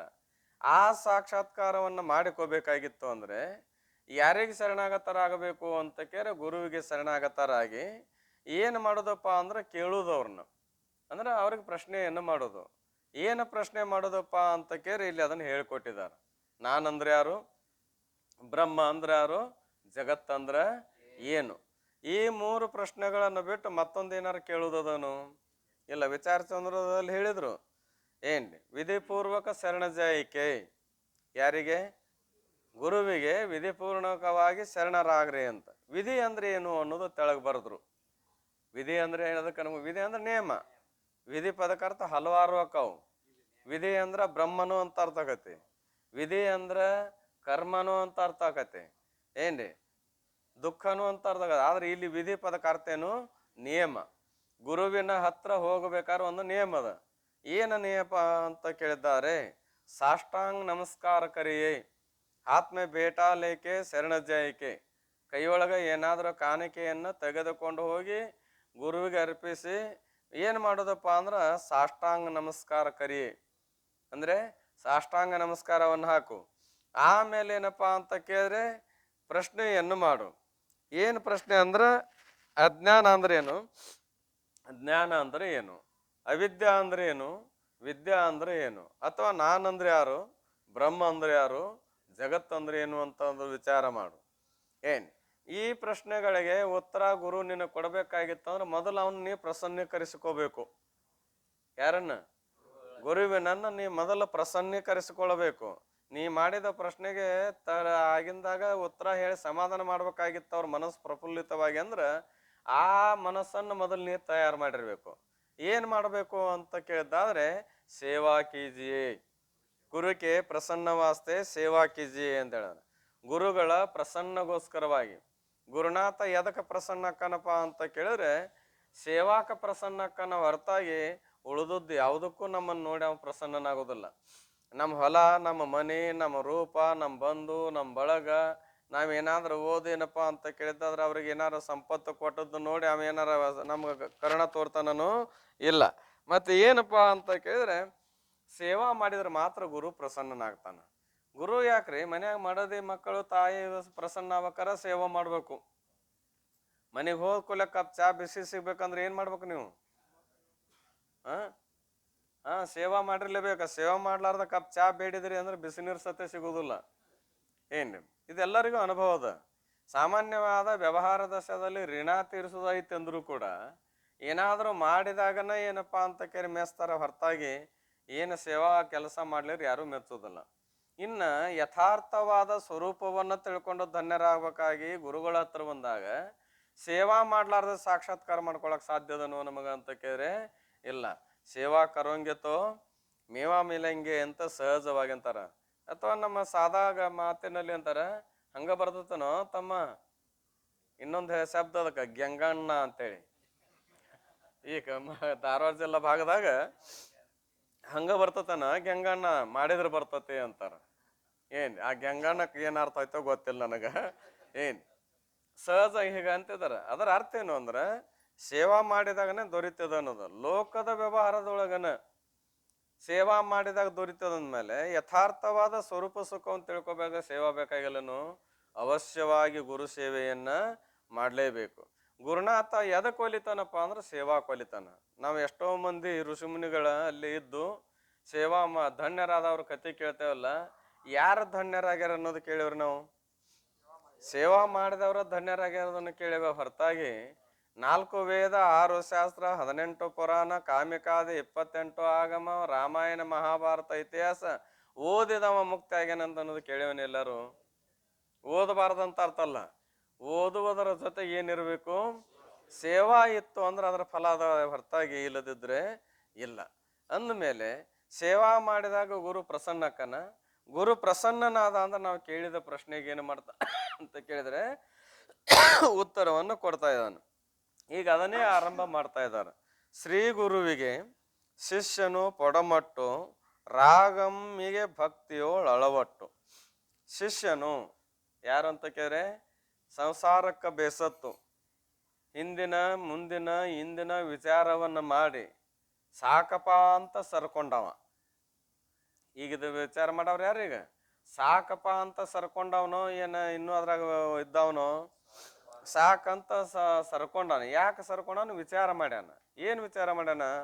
ಹಿಂದೆ ಏನೇನಾಗಿದ್ದೆ, ಏನಾಯ್ತು, ಎಂಥ ಕಷ್ಟ ಅನುಭವಿಸ್ತೀನಿ, ಮತ್ತು ಮುಂದೆ ಪಾಪ ಪುಣ್ಯಾಸರ ಮುಂದೆ ಏನೇನು ಅನುಭವಿಸ್ತೇನೆ ಅನ್ನೋಂಥದ್ದು ಪೂರ್ವಾಪರ ವಿಚಾರ ಮಾಡಿದಾಗ ಏನನ್ನಿಸ್ತು? ಎಷ್ಟು ಜನ್ಮ ತಿರುಗಿದ್ರು ಕೂಡ ದುಃಖವೇ ಅದ ಅಂದ್ರೆ ಸಾಕಪ್ಪ, ಇನ್ನು ಇದು ಬೇಡ. ಎಷ್ಟು ಸಲ ಈ ದೇಹ ತೊಟ್ಟು ಬಂದ್ರು ಏನದ? ದುಃಖವೇ ಅದ ಅಂದ್ರೆ ಇನ್ನು ಮೇಲೆ ಇದನ್ನು ತೊಡೋದು ಬೇಡ ಅಂತ ಅನಿಸ್ತು. ಅಂದ್ರೆ ದುಃಖ ಬೇಡ ಅನಿಸ್ತು. ಅಂದ್ರೆ ಸಂಸಾರ ಸಾಕು ಅನಿಸ್ತು. ಸಂಸಾರ ಸಾಕು ಅಂದ ಮೇಲೆ ಎಲ್ಲಿಗೆ ಬರ್ಬೇಕಾಕತಿ? ಗುರುಗಳ ಹತ್ರ ಬರವ್ರು ಯಾರೇ? ಸಾಕಂದವ್ರ ಬರ್ಬೇಕಾಗತಿ. ಇನ್ನೂ ಬೇಕಂದವ್ರಿಗೆ ಬರಕ್ಕಾಗೋದಿಲ್ಲ. ಬಂದಂಗ ಮಾಡ್ತಾರ, ಕರೆ ಬರಕ್ಕಾಗೋದಿಲ್ಲ. ನಾವೆಲ್ಲ ಬರ್ಬೇಕಂತೇವ್ರಿಪ್ಪ. ಎಲ್ಲಿಗೆ? ನಿಮ್ಮ ಹತ್ರ ನಾವೆಲ್ಲ ಬರ್ಬೇಕಂತೇವ್ರಿಪ್ಪ. ಏನ್ ಮಾಡುದ್ರಿ? ಎಷ್ಟು ಮಠ ಸಿಕ್ಕೀವಿ? ಇಲ್ಲಿ ಬಿಟ್ಟು ಮತ್ತೆಲ್ಲ ನಡಕ್ ಹಚ್ಚಿ ಒಬ್ಬರ ಹೇಳಿವೇನ್ರಿ? ನೀವು ನೋಡಿರ್ಬೇಕಾರೆ ಪರೀಕ್ಷೆ ಮಾಡಿ. ಯಾರಾದ್ರೂ ಇಷ್ಟು ಮಠ ಸಿಕ್ಕೇವ್ರಿಪ್ಪ ಅಂತ ತಿಳ್ಕೊಂಡು ನಡಕ ಕೈ ಹೆಚ್ಚಿ ಯಾರಾದ್ರೂ ಹೇಳಿವನು? ಏನ್ ಹೇಳ್ತೇವ್ರಿ? ಕೈಗೆ ಏಕದಮ್ ಕುತ್ತಿಗಿನ ಹೋಗತ್ತೆ. ಇಷ್ಟು ಮಠ ಸಿಕ್ಕೇವ್ರಿಪ್ಪ ಅಂತ. ಎದರಾಗ್ರಿ? ಎದರಾಗ ಸಿಕ್ಕೇವಿ? ಎದರಾಗ ಸಿಕ್ಕೇವ್ರಿ? ಹುದಲಾಗ. ಎದರಾಗ್ರಿ? ಹುದಲಾಗ ಸಿಕ್ಕೇವ್ರಿಪ್ಪ ಇಷ್ಟು ಮಠ. ನೀವೆಲ್ಲ ಹೇಳ್ತೀರಿ, ನನಗೂ ಐತ್ರಿ, ಕರೆ ಏನೈತಿ? ಬರ್ಬೇಕಂತ ಸಾಯ್ತ್ರಿ, ಕರೆಪ್ಪ ಏನು ಮಾಡೋದು? ಎಷ್ಟು ಮಠ ಸಿಕ್ಕಿವಿ ಅಂತ ಇಲ್ಲಿಗೆ ಕೈ ಹಚ್ತಾ ಇದೇವಿ. ಏನಪ್ಪ ಇದೇನು ಅಳಬರ್ಕ್ ಲೆಕ್ಕ ಅಂತ ಮತ್ತೇನಿಲ್ರಿ. ಅದಕ್ಕಾಗಿ ಶಿಷ್ಯನಾದವನು ಯಾವ ಶಿಷ್ಯ ಅಂತ ಕೇಳಿದ್ರೆ ಸಂಸಾರಕ್ಕೆ ಬೇಸತ್ತು ಸಂಸಾರ ರೂಪ ದುಃಖವನ್ನು ಕಳ್ಕೊಂಡು ನಾವು ಮುಕ್ತನಾಗಬೇಕನ್ನುವಂಥ ಶಿಷ್ಯ ಏನದನ, ಆತ ಏನು ಮಾಡ್ತಾನಪ್ಪ ಅಂತ ಕೇಳಿದ್ರೆ ಶ್ರೀ ಗುರುವಿಗೆ ಪಡಮಟ್ಟು ಗುರುನಾಥನಿಗೆ ಶರಣಾಗತನಾಗ್ತಾನೆ. ಹೆಂಗ ಶರಣಾಗತನಕನಂದ್ರೆ ರಾಗಮ್ಮಿಗೆ ಭಕ್ತಿಯೋಳು ಅಳವಟ್ಟು, ಅತಿ ಪ್ರೀತಿಯಿಂದ ಭಕ್ತಿಯಿಂದ ಕೂಡಿಕೊಂಡು ಸದ್ಗುರುವಿಗೆ ಏನಾಕನಂದ್ರೆ ಪಡಮಡುತ್ತಾನೆ. ಅಂದ್ರೆ ಶರಣಾಗತನಾಗ್ತಾ ಇದ್ದಾನೆ. ಶರಣಾಗತನಾಗಿ ಕೈ ಮುಕ್ಕೊಂಡು ನಿಂತು ಏನು ಮಾಡ್ತಾನೋ ಅಂತ ಕೇಳಿದ್ರೆ ತನ್ನ ನಿಜ ಸ್ಥಿತಿ ತಾನು ಏನು ಎಂದು ಏನ್ರಿ ನನ್ನ ನಿಜವಾದ ಸ್ಥಿತಿ ಏನದು ಗುರುನಾಥ? ಮುನ್ನಿನ ಪರಿಭವವು ಎಂತಾಯ್ತು ಅಂದು. ಮುನ್ನಿನ ಪರಿಭವ ಅಂದ್ರೆ ಈ ಜನ್ಮ ರೂಪ ಮರಣ ರೂಪ ಸಂಸಾರ ಅಥವಾ ಈ ಜಗತ್ತು. ಈ ಜಗತ್ತು ತೋರ್ಲಿಕ್ಕೆ ಕಾರಣ ಏನು ಅಂದ್ರೆ ಜಗತ್ತು ಎದರಿಂದ ಆಯಿತು. ಆಮೇಲೆ ಏನಪ್ಪಾ ಅಂದ್ರೆ ಇದು ಇನ್ನು ಪರಿಯುವ ಉಪಾಯಂ ಇದು ಎಂದು ಇದರ ನಿವೃತ್ತಿ ಮಾಡಿಕೊಳ್ಳೋ ಉಪಾಯ ಯಾವುದು? ಎದರ ನಿವೃತ್ತಿ? ಈ ಸಂಸಾರದ ನಿವೃತ್ತಿಯನ್ನು ಮಾಡಿಕೊಳ್ಳಲಿಕ್ಕೆ ಉಪಾಯ ಯಾವುದು? ನನ್ನಿಯೇ ನೆನಗೀಗಳೇ ಪೇಳೆಂದು. ನಿಜವಾಗ್ಲೂ ಅದನ್ನು ನನಗೀಗ ಏನು ಮಾಡುವಂತ ಕೇಳಿದ್ರೆ ಇದೇ ನಿನಗೆ ಕಾರಣ, ಇದೇ ಇದು ಏನಪ್ಪ ಅಂತಕ್ಕೆ ನಿವೃತ್ತಿ ಉಪಾಯ ಅಂತ ತಿಳ್ಕೊಂಡು ನನಗೆ ನೀನು ತಿಳಿಸಿ ಹೇಳು. ಯಾಕಂತ ಕೇಳಿದಾದ್ರೆ ಇದೇ ಉಪಾಯ ಅಂತ ನಿಶ್ಚಿತವಾಗಿ ಹೇಳು ನನಗೆ. ಅಂದ್ರೆ ಇದ್ರ ಮೇಲಿಂದ ಅರ್ಥ ಏನು ಬರ್ತದಂತ ಕೇಳಿದ್ರೆ, ಹಲವಾರು ರೀತಿಯಾಗಿ ನಾ ಈಗ ಪ್ರಯತ್ನ ಮಾಡಿದ್ದೇನೆ, ಅದರಿಂದ ಆಗಿಲ್ಲ, ಈಗ ಅದು ಆಗಬೇಕಾದ್ರೆ ಇದೇ ಕಾರಣ ಅಂತ ನನಗೆ ನಿಶ್ಚಯವಾಗಿ ನೀನೇನು ಮಾಡು, ತಿಳಿಸಿಕೊಡು. ಈ ರೀತಿಯಾಗಿ ಭಿನ್ನಯಿಸಿದೊಡೆ ಏನ್ರಿ ಶಿಷ್ಯನಾದವನು ಗುರುವಿಗೆ ಶರಣಾಗತನಾಗಿ ಬೇಡಿಕೊಂಡಾಗ ಗುರುತ್ತಮನು ಅಂದು, ಅಂದ್ರೆ ಉತ್ತಮನಾದಂಥ ಗುರು. ಉತ್ತಮನಾದ ಗುರು ಅಂತಂದ್ರೆ ಕರುಣಾಶಾಲಿಯಾದಂಥ ಗುರು. ಏನು ಉತ್ತಮ ಗುರು ಪದಕ ಅರ್ತೇನ್ರಿ? ಕರುಣಾಶಾಲಿ. ಮುಂಜಾನೆ ಹೇಳಿದ್ರಲ್ಲ ಅಪ್ಪಳು, ಕರುಣ, ಸತ್ಕಲೆ, ಶಾಸ್ತ್ರ ಪರಿಣತೆ, ಸೌಂದರ್ಯತೆ, ಸುಮುಖತ್ವ, ಸುಜ್ಞಾನ, ಸುಗುಣಗಳಿರಲ್ ಅವನೇ ಸೇವೆ ಗುರುವಕ್ಕು. ಇಲ್ಲ ಅಂತಂದ್ರೆ ಏನಪ್ಪಾ ಅಂತ ಕೇಳಿದ್ರೆ ವಿಹಿತ ಗುರುವಿನ ಲಕ್ಷಣ ಹೇಳಿದಾರಲ್ಲ. ವಿಹಿತ ಗುರುವಿನ ಲಕ್ಷಣ ಏನ್ರಿ?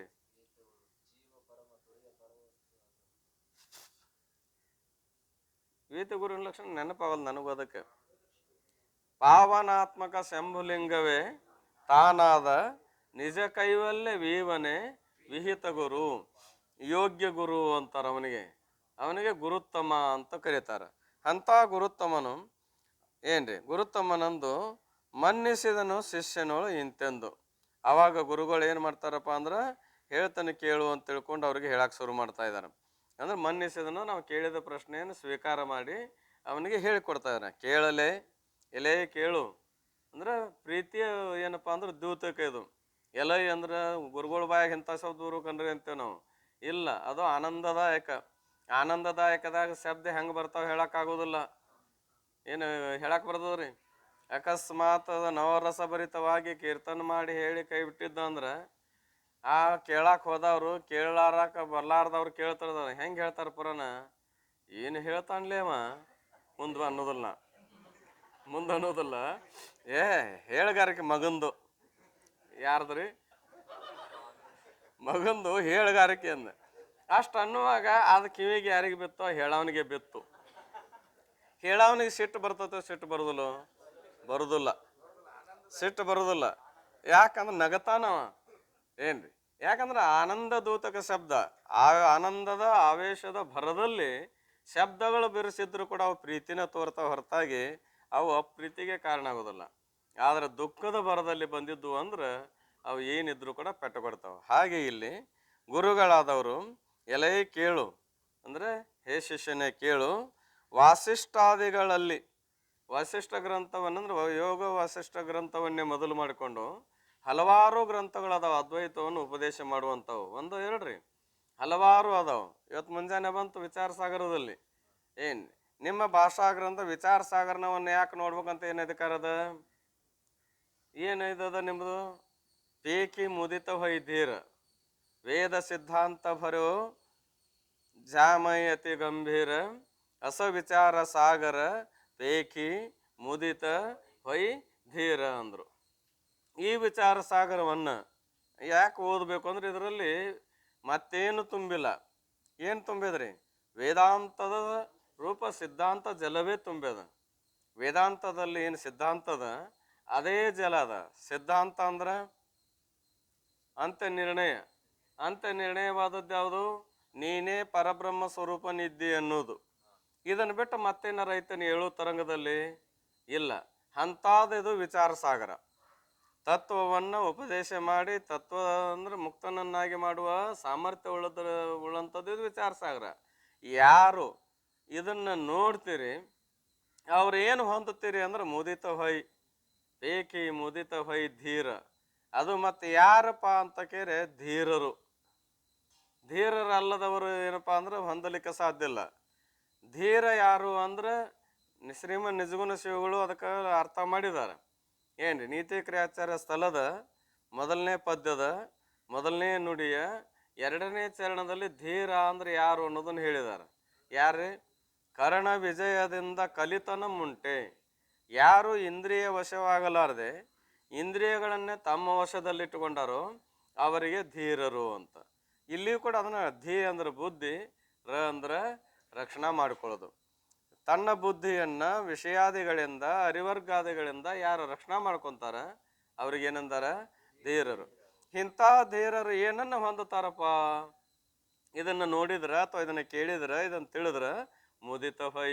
ಮುದಿತ ಅಂದ್ರ ಆನಂದವನ್ನ ಹೊಂದುತ್ತಾರೆ ಅಂತ ಹೇಳಿದ್ರು.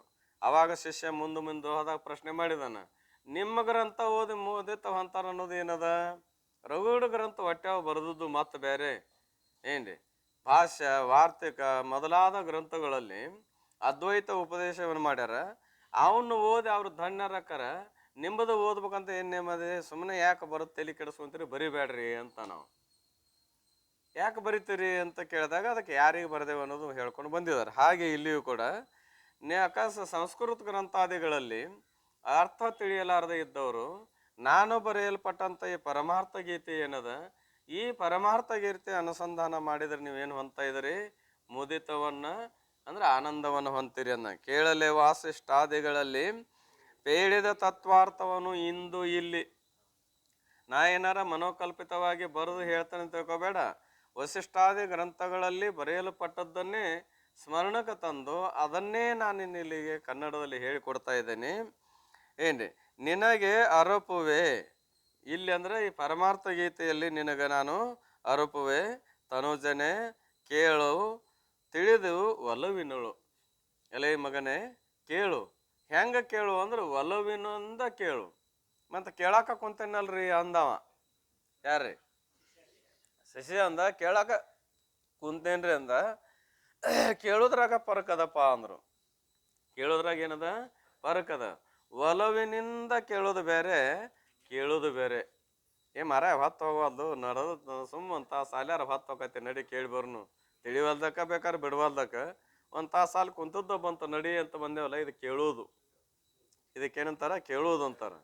ಇಲ್ಲ ತತ್ವಚಿಂತನ ಹಗಲೆಲ್ಲ ನಮಗಿದು ಸಮಯ ಸಿಗುವುದಿಲ್ಲ, ಏನೋ ಸಿಕ್ಕತಿ, ಮತ್ತು ನಾವು ಹೋದ್ವು ಅಂದ್ರೆ ನಾವು ಮಾಡಂದ್ರೆ ಆಗೋದಿಲ್ಲ. ಇದೊಂದಿಷ್ಟರ ನಾವು ನಮ್ಮ ಪದರ ಕೆಡ್ಕೊಳ್ಳು ಅಂತ ಕೇಳಿ ತಿಳ್ಕೊಂಡ ತೀರ್ಬೇಕು ಅಂತ ಬಂದದ್ದು ಏನಿರ್ತದೆ, ಅದು ಒಲವು ಇರ್ತಾ ಇದೆ. ಆ ಒಲವಿತ್ತು ಅಂದ್ರೆ ಗುರು ಹೇಳಿದ್ದೇನಕತ್ತೆ ಅಂದ್ರೆ ಸಾರ್ಥಕ ಆಗದ. ಅದಕ್ಕೆ ತಿಳಿದು ಒಲವಿನೂ ಕೇಳು ತನುಜನೆ, ಅಥವಾ ತನುಜನೆ ಕೇಳು. ಎಲ್ಲ ಈ ಮಗನೇ ಪ್ರೀತಿಯಿಂದ ಕೇಳು. ಅದನ್ನೇ ಯಾವ ಪರಮಾನುಭವ ಬೋಧಿಯಲ್ಲಿ ಯಾಜ್ಞವಲ್ಕ್ಯರು ಮೈತ್ರಿಗೆ ಏನು ಮಾಡಿದ್ರು ಅಂತ ಕೇರೆ, ಮೈತ್ರಿ ಕೇಳಾಕ ಬಂದಿದ್ದನು ಆಕೇನು ಹಂಗ ಬಂದಿದ್ದಳ್ರಿ. ಹೇ ಸದ್ಗುರುನಾಥ, ನನಗೆ ದುಃಖ ಬೆರೆಸದ ಆನಂದ ಆಗಿರ್ಬೇಕು ಅಂತದನ್ನು ಹೇಳಿಕೊಡು ಅಂದ್ಲು. ಏನಾಗಿರ್ಬೇಕು? ದುಃಖ ಬೆರೆಸದ ಆನಂದ ಅಂದ್ರೆ ದುಃಖದಿಂದ ಕೂಡಿಕೊಂಡದ್ದು ಒಂದು ಇರ್ಬೇಕಂದಂಗೆ ಆಯ್ತಲ್ಲ. ದುಃಖದಿಂದ ಬೆರೆಸೋದನ್ನು ಕೂಡಿಕೊಳ್ಳಾರ್ದ ಆನಂದ ನನಗೆ ಆಗ್ಬೇಕು ಅಂದ್ರೆ ಈ ಸದ್ಯ ಆನಂದ ಅನುಭವಿಸ್ತೇವೆ ಅಂದ್ರೆ ಎದರಿಂದ ಕೂಡ್ಕೊಂಡೋದ್ರಿ? ಸಹಜ ರೂಢಿ ಒಳಗಂತಿರ್ತಾರ ಹುಡುಗರು. ಅದು ಏನಾರ ಮಾಡಿ ನಗುವಾಗ ಅಥವಾ ಯಾರು ದೊಡ್ಡವ್ರ ಹೆಚ್ಚು ನಗುತ್ತಿದ್ವಿ ಅಂದ್ರೆ, ತಮ್ಮ ಭಾಳ ನಗಬೇಡ, ಭಾಳ ನಗಬೇಡ, ಭಾಳ ನಗಬೇಡ ಅಂತಾರ. ಅಂದ್ರೆ ಅದ್ರ ಅರ್ಥ ಏನು? ಅಳತಿ ಮುಂದ ಅಂತ ತಿಳ್ಕೊಂಡು. ಅಂದ್ರೆ ಈ ಆನಂದ ದುಃಖ ಮಿಶ್ರಿತದ ಹೊರತಾಗಿ ನಿಜವಾದ ಆನಂದ ಅಲ್ಲ. ಆದ್ರ ಇತರ ಅಂದ್ಲು, ದುಃಖ ಬೆರೆಸದ ಆನಂದವನ್ನು ನನಗೆ ಹೇಳ್ಕೊಡು. ಮತ್ತು ನಿನಗೆ ಕಾನಕ ಕೊಡ್ಬೇಕು. ನಾ ಕರೆ ಗುರುಗಳ ಹತ್ರ ಬರ್ಬೇಕೇನು? ಹಾತ್ಮೆ ಬೇಟ ಲೇಕೆ ಸೆಣಜಾಯ್ಕೆ ಅಂತ ಹೇಳ್ತಾರಲ್ಲ, ನಿನಗೆ ಏನಾದರೂ ಕಾನಕ ಕೊಡ್ಬೇಕರೆ ಏನೂ ಇಲ್ಲ ನನ್ನ ಹತ್ರ. ಯಾಕಿಲ್ಲ? ಮೈತ್ರಿಯಲ್ಲಿ ಉಳಿದದ್ದೇನು ಕಾನಕ ಕೊಡಕ್ಕೆ ನನ್ನ ಹತ್ರ ಏನೂ ಇಲ್ಲ ಅಂದ್ಲು. ಯಾಕಿಲ್ರಿ? ಬಿಟ್ಟ ಬಂದಾಳ. ಮತ್ತು ಏನ್ರಿ? ಆಸ್ತಿಯನ್ನು ಪಾಲು ಮಾಡಿ ನೀ ಅರ್ಧ ತಗೋ, ನೀ ಅರ್ಧ ತಗೋ, ಆರಾಮಿರಿ, ನಾ ಹೊಕ್ಕೇನಿ ಅಂದ್ರು. ಅವಾಗ ಖಾತೆ ನೀವು ಆಯ್ತು ಅಂತ ತಿಳ್ಕೊಂಡು ತಗೊಂಡ್ಲು. ಮೈತ್ರ ಇದು ಎದಕ್ಕೆ ಅಂತ ಕೇಳಿದ್ಲು. ನಿನಗೆ ಆರಾಮಿರಾಕಂದನು. ಮತ್ತು ನೀವು ಯಾಕೆ ಬಿಟ್ಟು ಹೊಂಟ್ರಿ? ನಾ ಆರಾಮಿರಾಕಂದ. ಮತ್ತು ನೀವು ಬಿಟ್ಟು ಹೋಗಿ ಆರಾಮಿರ್ಬೇಕಾದ್ರೆ ಇದ್ರಾಗ ಸುಖ ಇಲ್ಲ ಅಂದಂಗೆ ಆಯ್ತು. ನಾ ಇದಕ್ಕಾಗಿ ನಿಮ್ಮ ಕೈ ಹಿಡಿದಿಲ್ಲ, ನೀವೇನೋ ಪಡೆದಿರ್ರಿ ಅದನ್ನು ಪಡ್ಯಾಕ ನಾನು ನಿಮ್ಮ ಕೈ ಹಿಡಿದು ನನಗೆ ಬೇಕಾಗಿಲ್ಲ ಅಂತ ಹೊರಟೋದ್ಲು. ಮತ್ತು ಉಳಿದಿದ್ದೇನಾರು ಐತೇನು? ಕಾನಕ ಕೊಡೋಕೆ ಏನೂ ಇರಲಿಲ್ಲ. ಅವಾಗ ಉತ್ತರ ಹೇಳಿದೆ ಅಂದ್ರೆ, ಕಾನಕ ಕೊಡೋದು ನಂದು ಏನಂದ್ರೆ ಶರಣೆಂಬುದಲ್ಲದೆ ಪೆರತೇನೂ ಇಲ್ಲ. ನಿನಗೆ ಕಾನಕ ಏನಂದು?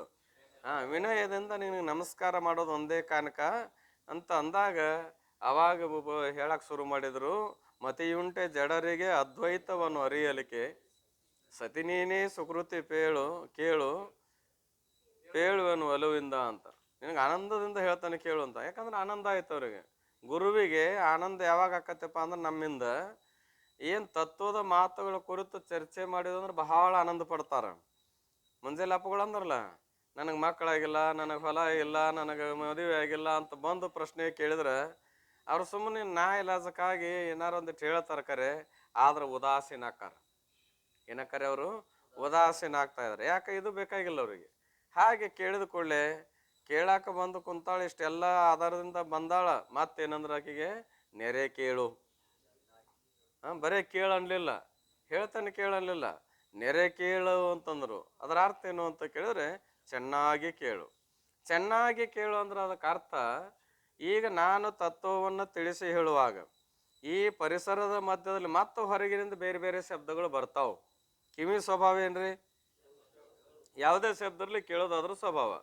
ಈಗ ನಾವು ಹೇಳೋ ಹೊತ್ನಾಗ ಈಗ ಶಬ್ದಗಳು ಕಿವಿ ಮುಡ್ತಿರ್ತಾವ, ಹೊರಗೆ ಮತ್ತೆ ಅವರ ಶಬ್ದ ಬರ್ತಾವ. ಈ ಶಬ್ದವನ್ನು ಕೇಳುವಾಗ ಏಕಾಗ್ರದಿಂದ ಕೇಳ್ತಿದ್ರೆ ಆ ಶಬ್ದಗಳು ಗಮನಕ್ಕೆ ಬರುವುದಿಲ್ಲ. ಏಕಾಗ್ರತೆ ತಪ್ಪಿತ್ತು ಅಂದ್ರೆ ನಾವು ಏನು ಮಾಡ್ತೇವೆ ಅಂದ್ರೆ ಆ ಕಡೆ ಲಕ್ಷ್ಯ ಹೋಗಿಬಿಡ್ತಾ ಇದೆ, ಹೇಳಿದ್ದು ತಿಳಿಯೋದಿಲ್ಲ. ಇದು ಎಲ್ಲರಿಗೂ ಅನುಭವ ಅದ. ಈಗ ಅಕಸ್ಮಾತ್ ಹಿಂದೊಂದಿಟ ಯಾರ್ದಾರ ಮೊಬೈಲರ ಸಪ್ಪಳಾಗಲಿ ಅಥವಾ ಒಂದು ಏನಾರ ಬಾಯಿಗೆ ನಮಸ್ಕಾರ ಮಾಡಿ ಕುಂದ್ರಾಗತ್ತೆ ಕೆಸೆದಾನ ಒಂದು ಜಣ್ಣಂತ ರೊಕ್ಕರ ಬೀಳಲಿ, ಎಲ್ಲರೂ ಯಾಕಡೆ ನೋಡ್ತೇವ್ರಿ? ಯಾಕಡೆ ನೋಡ್ತೇವ್ರಿ? ಆ ಶಬ್ದದ ಕಡೆ ಲಕ್ಷ್ಯ ಹೋಗೋದು ಅಂದ್ರೆ ನಮ್ಮ ಲಕ್ಷ್ಯ ಏನಾಯ್ತು? ನೆರೆ ಕೇಳಾಕತ್ತಿಲ್ಲ ಅಂತ ಅದಕ್ಕೆ ಅರ್ಥ ಆಗ್ತಾ ಇದೆ. ಅದಕ್ಕೆ ಮರಾಠಿ ಒಳಗೆ ಕಾನಾ ವಾಚು ನೈಕ್ ಅಂದ್ರು. ಹೆಂಗೆ ಕೇಳ್ಬೇಕು? ಕಾನಾ ವಾಚು ನೈಕ್ ಅಂದ್ರೆ ಕಿವಿ ಇಲ್ಲದೆ ಕೇಳು, ಕಿವಿ ಹೊರತಾಗಿ ಕೇಳು. ಅಂದ್ರೆ ಕಿವಿ ಇಲ್ಲದೆ ಹೆಂಗೆ ಕೇಳುದ್ರಿ? ಅದರ ಅರ್ಥ ಏನು ಅಂದ್ರೆ ಏಕಾಗ್ರ ಚಿತ್ತದಿಂದ ಕೇಳು. ಅದಕ್ಕೊಂದು ದೃಷ್ಟಾಂತ ಕೊಟ್ಟಿದ್ದಾರೆ. ಎಲ್ಲಿ? ಪಂಚೀಕರಣದಲ್ಲಿ. ಯಾರ್ದಪ್ಪ ಅಂದ್ರೆ ಯಾರ್ದಾರ ಹೆಸರು ತೊಗೊಂಡ್ರೆ ಸಿಟ್ಟು ಬಂದಿತ್ತು ಅಂತ ತಿಳ್ಕೊಂಡು 3 ಅಕ್ಷರಗಳು ತೊಗೊಂಡ್ಬಿಟ್ರು.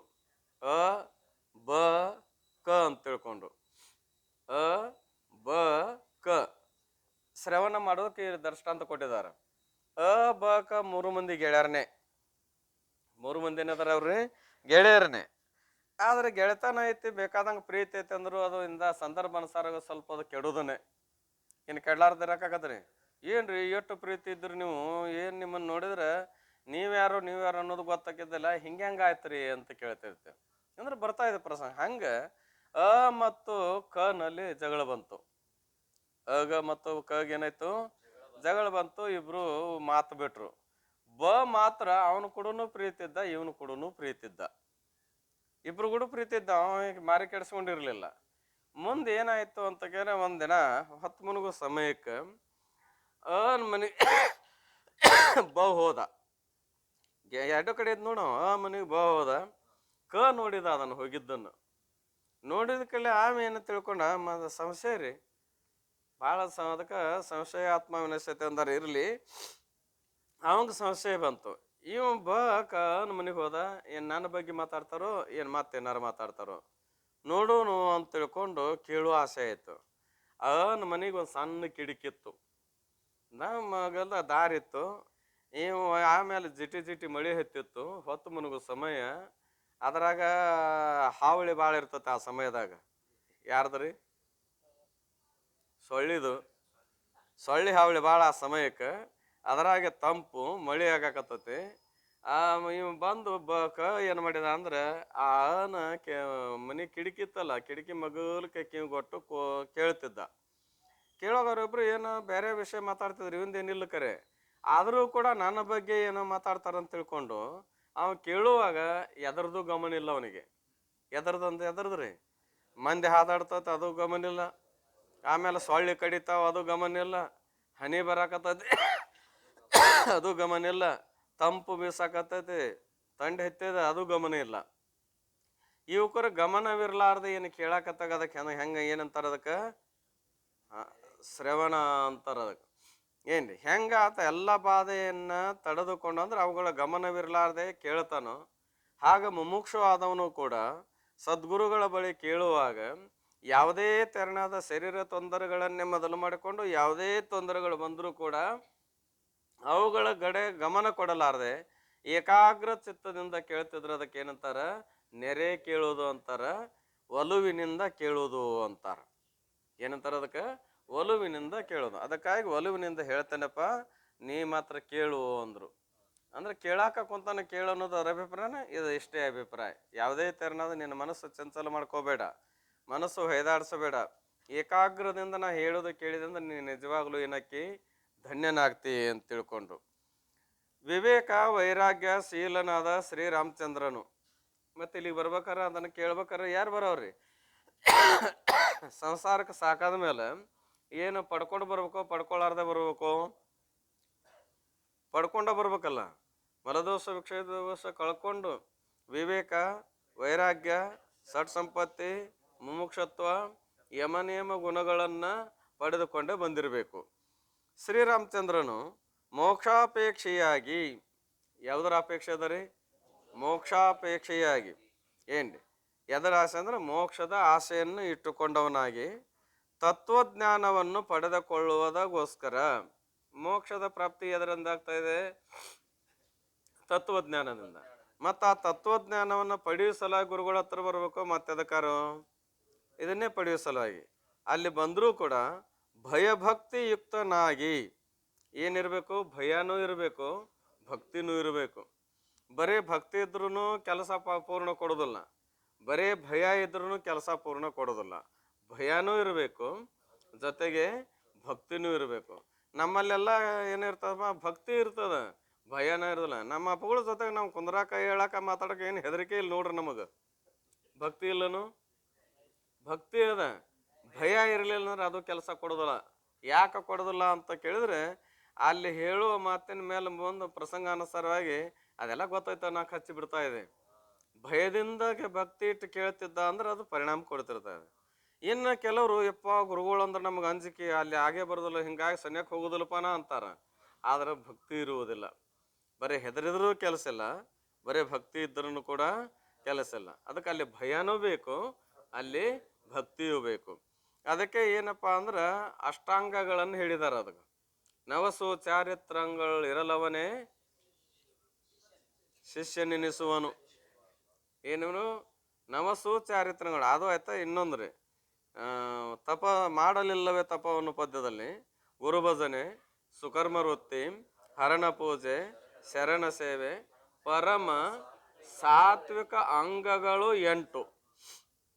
8 ಅಂಗಗಳದಾವು. ಹೆಂಗೆ ಸಾಷ್ಟಾಂಗದಲ್ಲಿ 8 ಅಂಗಗಳದಾವು, ಹಂಗೆ ಗುರುವಿನ ಹತ್ರ ಹೋದಾಗ ನಮಸ್ಕಾರ ಮಾಡಿ ಗುರು ಹತ್ರ ನಿಂತಾಗ ಈ 8 ಅಂಗಗಳ ವ್ಯವಹಾರ ನಮ್ಮಲ್ಲಿ ನಡೆದಿರ್ಬೇಕಂತ. ನಮ್ಮಲ್ಲಿ ಒಂದೂ ಇರುವುದಿಲ್ಲ. ಏನ್ರಿ? ಎದ್ದು ನಿಂತ್ಕೊಂಡು ಕೈ ಮುಕ್ಕೊಂಡು ಏನಪ್ಪ ಅಂದ್ರೆ ಬಾಗಿದ ತಲೆ ಉಳ್ಳವನಾಗಿರ್ಬೇಕು, ಗದ ನಡಗ್ತಿರ್ಬೇಕಂತ, ಮೈಯನ್ನು ಕೂದಲ ನಿಮಿರಿರ್ಬೇಕಂತ. ಮಾತು ಬರ್ಬೇಕಾದ್ರೆ ಸಣ್ಣ ಕೂಸಿನ ಯಾರಾದ್ರೂ ಬಡದಾಗ ಗುದ್ದುಗು ಸೆಳ್ತಿರ್ತದಲ್ಲ ಹೇಳುವಾಗ ಹಂಗೆ ಮಾತುಗಳು ಬರ್ತಿರ್ಬೇಕಂತ. ಈ 8 ಲಕ್ಷಣಗಳದಾವ. ಆ ರೀತಿಯಿಂದ ಯುಕ್ತವಾದ್ರೆ ಅದು ಭಯ ಇರ್ತದಲ್ಲಿ. ಅದರ ಜೊತೆಗೆ ಏನಪ್ಪಾ ಅಂದ್ರೆ ಭಕ್ತಿ ಇರ್ತಾ ಇದೆ, ಗುರು ಏನು ಹೇಳ್ತಾನೆ ಅದು ಸಾರ್ಥಕವಾಗ್ತಾ ಇದೆ. ಆದ್ರೆ ಭಯ ಅದ, ಭಕ್ತಿ ಇಲ್ಲ. ಭಕ್ತಿ ಇತ್ತು ಅಂದ್ರೆ ಭಯ ಇರಲಿರೂ ಕೂಡ ಅದು ಅಷ್ಟು ಫಲ ಕೊಡುವುದಿಲ್ಲ. ಏನು ಭಯಭಕ್ತಿ ಯುಕ್ತನಾಗಿ ಶ್ರೀ ವಸಿಷ್ಠ ಗುರುಗಳಿಗೆ ಶರಣಾಗತನಾದನು. ಯಾರಿಗೆ ಬಂದು ಶರಣಾಗತರಾದರು? ವಸಿಷ್ಠ ಗುರುಗಳಿಗೆ ಬಂದು ಶರಣಾಗತನು. ಬಳಿಕ ಶರಣಾಗತರಾದ ನಂತರದಲ್ಲಿ ತನ್ನ ನಿಜ ಸ್ವರೂಪವು ಯಾವುದಾಗಿರಬಹುದು? ನನ್ನ ನಿಜವಾದ ಸ್ವರೂಪ ಯಾವುದು ಗುರುನಾಥ ಅಂದ್ರೆ ಇದ್ರ ಮೇಲಿಂದ ಏನು ಸಂಶಯ ಬರೋದು? ಮುಂದೆ ಅಪ್ಪಳು ಬರ್ದಾರ, ನನ್ನ ನಿಜವಾದ ಸ್ವರೂಪ ಯಾವುದು ಅಂತ ಅನ್ಬೇಕಾಗಿತ್ತು ಅಂದ್ರೆ ಹಲವಾರು ಜನ ಹಲವಾರು ತೆರವನಾಗಿ ಹೇಳಿದಾರ ಸ್ವರೂಪದ ಬಗ್ಗೆ. ಸ್ವರೂಪದ ಅಂದ್ರೆ ಆತ್ಮ ಅಂದ್ರೆ ಯಾರಿಗೆ ಅನ್ಬೇಕು ಅನ್ನೋದನ್ನ ಹಲವಾರು ಜನ ಹಲವಾರು ತೆರನಾಗಿ ಹೇಳ್ಯಾರ. ಅವೆಲ್ಲವನ್ನು ಕೇಳಿನ ಕರೆ ಇದರಾಗ ಇದೇ ನಿಶ್ಚಿತ ಅನ್ನೋದು ನನಗೆ ಗೊತ್ತಾಗಿಲ್ಲ. ವಿಚಾರ ಸಾಗರದ 4ನೇ ತರಂಗದಲ್ಲಿ ಇದರ ಸದೃಶವಾದಂಥ ಒಂದು ಪ್ರಶ್ನೆ ಅದ. ಯಾವುದು? ವಿಚಾರ ಸಾಗರದಲ್ಲಿ 4ನೇ ತರಂಗದಲ್ಲಿ ಇದರ ಸದೃಶವಾದೊಂದು ಪ್ರಶ್ನೆ ಅದ. ಏನೇ ನಿಜವಾದದ್ದು ಯಾವುದು? ನಿಕಾಮತ ಕ್ಯಾ ಹೈ ಅಂದ್ರೆ ರಜ್ಜು ಮೇ ಸರ್ಪ ಕೈಸೆ ಭಾಷೆ, ರಜ್ಜುವಿನಲ್ಲಿ ಸರ್ಪವು ಹೇಗೆ ತೋರಿತು? ಈ ಪ್ರಶ್ನೆಯನ್ನ ಶಿಷ್ಯ ಏನು ಮಾಡ್ಯಾನಲ್ಲ, ಅವನ ಅಭಿಪ್ರಾಯ ಏನದಪ್ಪ ಅನ್ನೋದನ್ನು ಹೇಳಿದಾರ ಅಲ್ಲಿ. ಅವನ ಅಭಿಪ್ರಾಯ ಏನು ಅಂತ ಕೇಳಿದ್ರೆ ಹಲವಾರು ಜನ ಹಲವಾರು ತೆರನಾಗಿ ಹೇಳ್ತಾರ. ಹಲವಾರು ಜನ ಅಂದ್ರೆ ಅನೇಕ ಮತವಾದಿಗಳು, ಅಸತ್ಖ್ಯಾತಿಗಳು, ಆತ್ಮಖ್ಯಾತಿಗಳು, ಅನ್ಯಥಾ ಖ್ಯಾತಿಗಳು, ಅಖ್ಯಾತಿಗಳು. ಇವ್ರು 4 ಜನ 4 ರೀತಿ ಹೇಳ್ಯಾರ. ಒಬ್ಬರು ಏನೂ ಇಲ್ಲ ಹಗ್ಗದಲ್ಲಿ ಏನಪ್ಪಾ ಅಂದ್ರೆ ಸರ್ಪವು ಸಮ್ಮುಖ ದೇಶದಲ್ಲಿ ಹಗ್ಗನೂ ಇಲ್ಲ ಸರ್ಪನೂ ಇಲ್ಲ, ಇದು ಸರ್ಪ ಇಲ್ಲ, ಮತ್ತೆ ಎಲ್ಲಿಯೂ ಇಲ್ಲ, ಆದ್ರೆ ತೋರ್ತದನ್ನ ಒಬ್ಬ, ಇವಂಗ ಅಸತ್ಖ್ಯಾತಿ ಅಂತಾನ. ಸಮ್ಮುಖ ದೇಶದಲ್ಲಿ ಸರ್ಪನೂ ಇಲ್ಲ, ಸರ್ಪ ಜ್ಞಾನವೂ ಇಲ್ಲ, ಮತ್ತೊಂದು ಕಡೆನೂ ಇಲ್ಲ, ಇಲ್ಲದೆ ಇದ್ರು ಭ್ರಾಂತಿಯಿಂದ ತೋರ್ತದಂತ ಹೇಳವ ಒಬ್ಬ. ಇಲ್ರಿ ಒಳಗಿದ್ದದ್ದು ಹೊರಗೆ ತೋರ್ತದ ಅಂತ ಹೇಳವ ಒಬ್ಬ. ಇಲ್ರಿ ಎಲ್ಲೋ ಇದ್ದದ್ದು ಇಲ್ಲಿ ತೋರ್ತದ ಅನ್ನೋ ಒಬ್ಬ. ಅದರಾಗ ಮತ್ತೊಬ್ಬವ ಇನ್ನೊಂದು ರೀತಿಯಾಗಿ ತೋರ್ತದ ನಾವು ಒಬ್ಬ. ಇನ್ನೊಬ್ಬ ಉಭಯ ಜ್ಞಾನಗಳ ವಿವೇಕ ಇಲ್ಲ, ಅದಕ್ಕಾಗಿ ಸರ್ಪ ತೋರ್ತದಂತ ಹೇಳವ ಒಬ್ಬ. ಇದರಾಗ ಯಾವ ಮತ ನಾ ನಂಬಲಿ ಅಂತ ಪ್ರಶ್ನೆ ಮಾಡಿದಾಗ ಅದಕ್ಕೆ ಇವ್ಯಾವು ಯೋಗ್ಯ ಇಲ್ಲಪ್ಪ, ಅನಿರ್ವಚನ ಖ್ಯಾತಿ ನಂಬು ಅಂತ ಹೇಳಿದಾರೆ. ಹಂಗೆ ಇಲ್ಲಿಯೂ ಕೂಡ, ಹೇ ಸದ್ಗುರುನಾಥ, ಈಗ ನನ್ನ ನಿಜ ಸ್ವರೂಪ ಯಾವುದು? ಯಾಕಂದ್ರೆ ಹಲವಾರು ಕಡೆಗೆ ನಾ ಸಂಚಾರ ಮಾಡಿ ಮಾಡಿ ಮಾಡಿ ಸಾಕಾಗಿ ನಿಮ್ಮ ಕಡೆ ಬಂದೇನಿ. ಯಾಕಂದ್ರೆ ಒಬ್ರು ಒಂಥರ ಹೇಳಿದ್ರು, ಒಬ್ರು ಒಂಥರ ಹೇಳಿದ್ರು, ಮತ್ತೊಬ್ರು ಒಂಥರ ಹೇಳಿದ್ರು. ಇದರಾಗ ಯಾವ್ದು ಅನ್ನೋದು ನನಗೆ ನಿಶ್ಚಿತವಾಗಿ ತಿಳಿಸಿಕೊಡು ಅಂತ ಕೇಳುವ ಅಭಿಪ್ರಾಯ ಇಟ್ಕೊಂಡು ತನ್ನ ನಿಜ ಸ್ಥಿತಿ ತಾನೇನೆಂದು ಅದನ್ನು ಬರಿತಾ ಇದ್ದಾರೆ ಮುಂದೆ. ಯಾಕೆಂದರೆ ನಿಜವಾದ ನನ್ನ ಸ್ಥಿತಿ ಯಾವುದು, ಸ್ವರೂಪ ಯಾವುದು ಅಂತ ಅವ್ನು ಪ್ರಶ್ನೆ ಮಾಡ್ಯಾನಲ್ಲ. ಕಾರಣ ಏನು? ಚಾರ್ವಾಕರು ದೇಹಕ್ಕೆ ಆತ್ಮ ಎನ್ನುವರು. ಚಾರ್ವಾಕರು ಎದಕ್ಕೆ ಅಂತಾರೆ? ಮೊನ್ನೆ ಹೇಳಿದೆ, ಮುಖ್ಯ ಪ್ರೀತಿಕ ಜೋ ವಿಷಯ ಹೋವೆ ಸೊ ಆತ್ಮ ಕೈ ಎಂದು. ಅಂದ್ರೆ ಆಯಾಯ ಮತವಾದಿಗಳಿಗೆ ಆಯಾಯ ವಸ್ತುಗಳೇ ಶ್ರೇಷ್ಠವಾಗಿ ತೋರೋದ್ರಿಂದ ಅವಕ ಏನಂತ ಹೇಳಿದಾರ ಅವರು? ಆತ್ಮ ಅಂತೇಳಿ. ಹಾಗೆ ಇಲ್ಲಿ ದೇಹಕ್ಕೆ ಆತ್ಮ ಅನ್ನೋರು ಯಾರು? ಚಾರ್ವಾಕರು. ಇನ್ನ ಚಾರ್ವಾಕ ಏಕದೇಶಿಗಳು ಅಂದ್ರೆ ಅವ್ರ ಅಂತಂಬ್ರ ಅಂತ. ಯಾರ ಅಂತಂಬ್ರಿ? ಚಾರ್ವಾಕರ ಅಂತಂಬ್ರ. ಯಾಕಪ್ಪ ಅಂದ್ರ ಈ ದೇಹಕ್ಕೆ ಆತ್ಮ ಅಂತಾರ, ಇಂದ್ರಿಯಗಳು ಈ ದೇಹದ ಅಂತರ್ಗತ ಅದಾವ, ದೇಹ ಬಿಟ್ಟದವು. ಅದಕ್ಕಾಗಿ ಅವ್ರ ಅಂತಂಬ್ರ. ಅವರು ದೇಶಗಳು ಇಂದ್ರಿಯಗಳಿಗೆ ಆತ್ಮ ಎನ್ನುವರು. ಹಿರಣ್ಯ ಗರ್ಭವಾದಿಯು ಪ್ರಾಣಕ್ಕೆ ಆತ್ಮವೆನ್ನುವರು. ಅವೆಲ್ಲ ಏನಪ್ಪ ಅಂತ ಕೇಳಿ ಯಾಕಂದ್ರು ಅದನ್ನ ಖಂಡನ ಮಾಡುವಾಗ ಅವ್ರು ಹೇಳಿದಾರ, ನಿಮ್ಮ ದೇಹ ಏನು ಮಾಡ್ತಾ ಇದೆ, ನಮ್ಮ ಇಂದ್ರಿಯಗಳೆಲ್ಲದ ಹೋದ್ರೆ ನಮ್ಮ ಇಂದ್ರಿಯಗಳದಾವಂತ ನಿಮ್ಮ ದೇಹದ ವ್ಯವಹಾರ, ಅದಕ್ಕಾಗಿ ಇಂದ್ರಿಯಗಳೇ ಆತ್ಮ ಅಂದ. ನಮ್ಮ ಪ್ರಾಣ ಇಲ್ಲದಿದ್ರೆ ನಿಮ್ಮ ಇಂದ್ರಿಯಗಳು ಏನು ಮಾಡುವುದಾವು? ನಮ್ಮ ಪ್ರಾಣ ಐತೆ ಅಂತ ತಿಳ್ಕೊಂಡನ ನಿಮ್ಮ ಇಂದ್ರಿಯಗಳ ವ್ಯವಹಾರ ನಡೆದದ. ಒಂದು ವೇಳೆ ನಮ್ಮ ಪ್ರಾಣ ಇಲ್ಲದ ಹೋದ್ರೆ ನೋಡು ನಿಮ್ಮ ಇಂದ್ರಿಯಗಳ ವ್ಯವಹಾರ ಅಂತ ಅವಂತಾನ. ಪ್ರಾಣವೇ ಆತ್ಮ ಅಂತಾನ. ಇನ್ನು ನಿಮ್ಮ ಪ್ರಾಣ ಜಡ ಅದ, ಅದೇನು ಮಾಡೋದದ? ನಮ್ಮ ಮನಸ್ಸು ಇಲ್ದಿದ್ರ ಅಂತ ಮನೋಆತ್ಮ ಅದೇ. ನಿಮ್ಮ ಮನಸ್ಸು ಏನಪ್ಪ ಅಂದ್ರ ಲಯಗ ಮನಗಳಿಂದ ಕೊಡ್ಕೊಂಡದ ಏನ್ರಿ. ಜಾಗ್ರ ಸ್ವಪ್ನದಲ್ಲಿ ತೋರ್ತಾ ಇದೆ, ಸುಸುಪ್ತಿಯಲ್ಲಿ ಲಯವಾಗ್ತಾ ಇದೆ.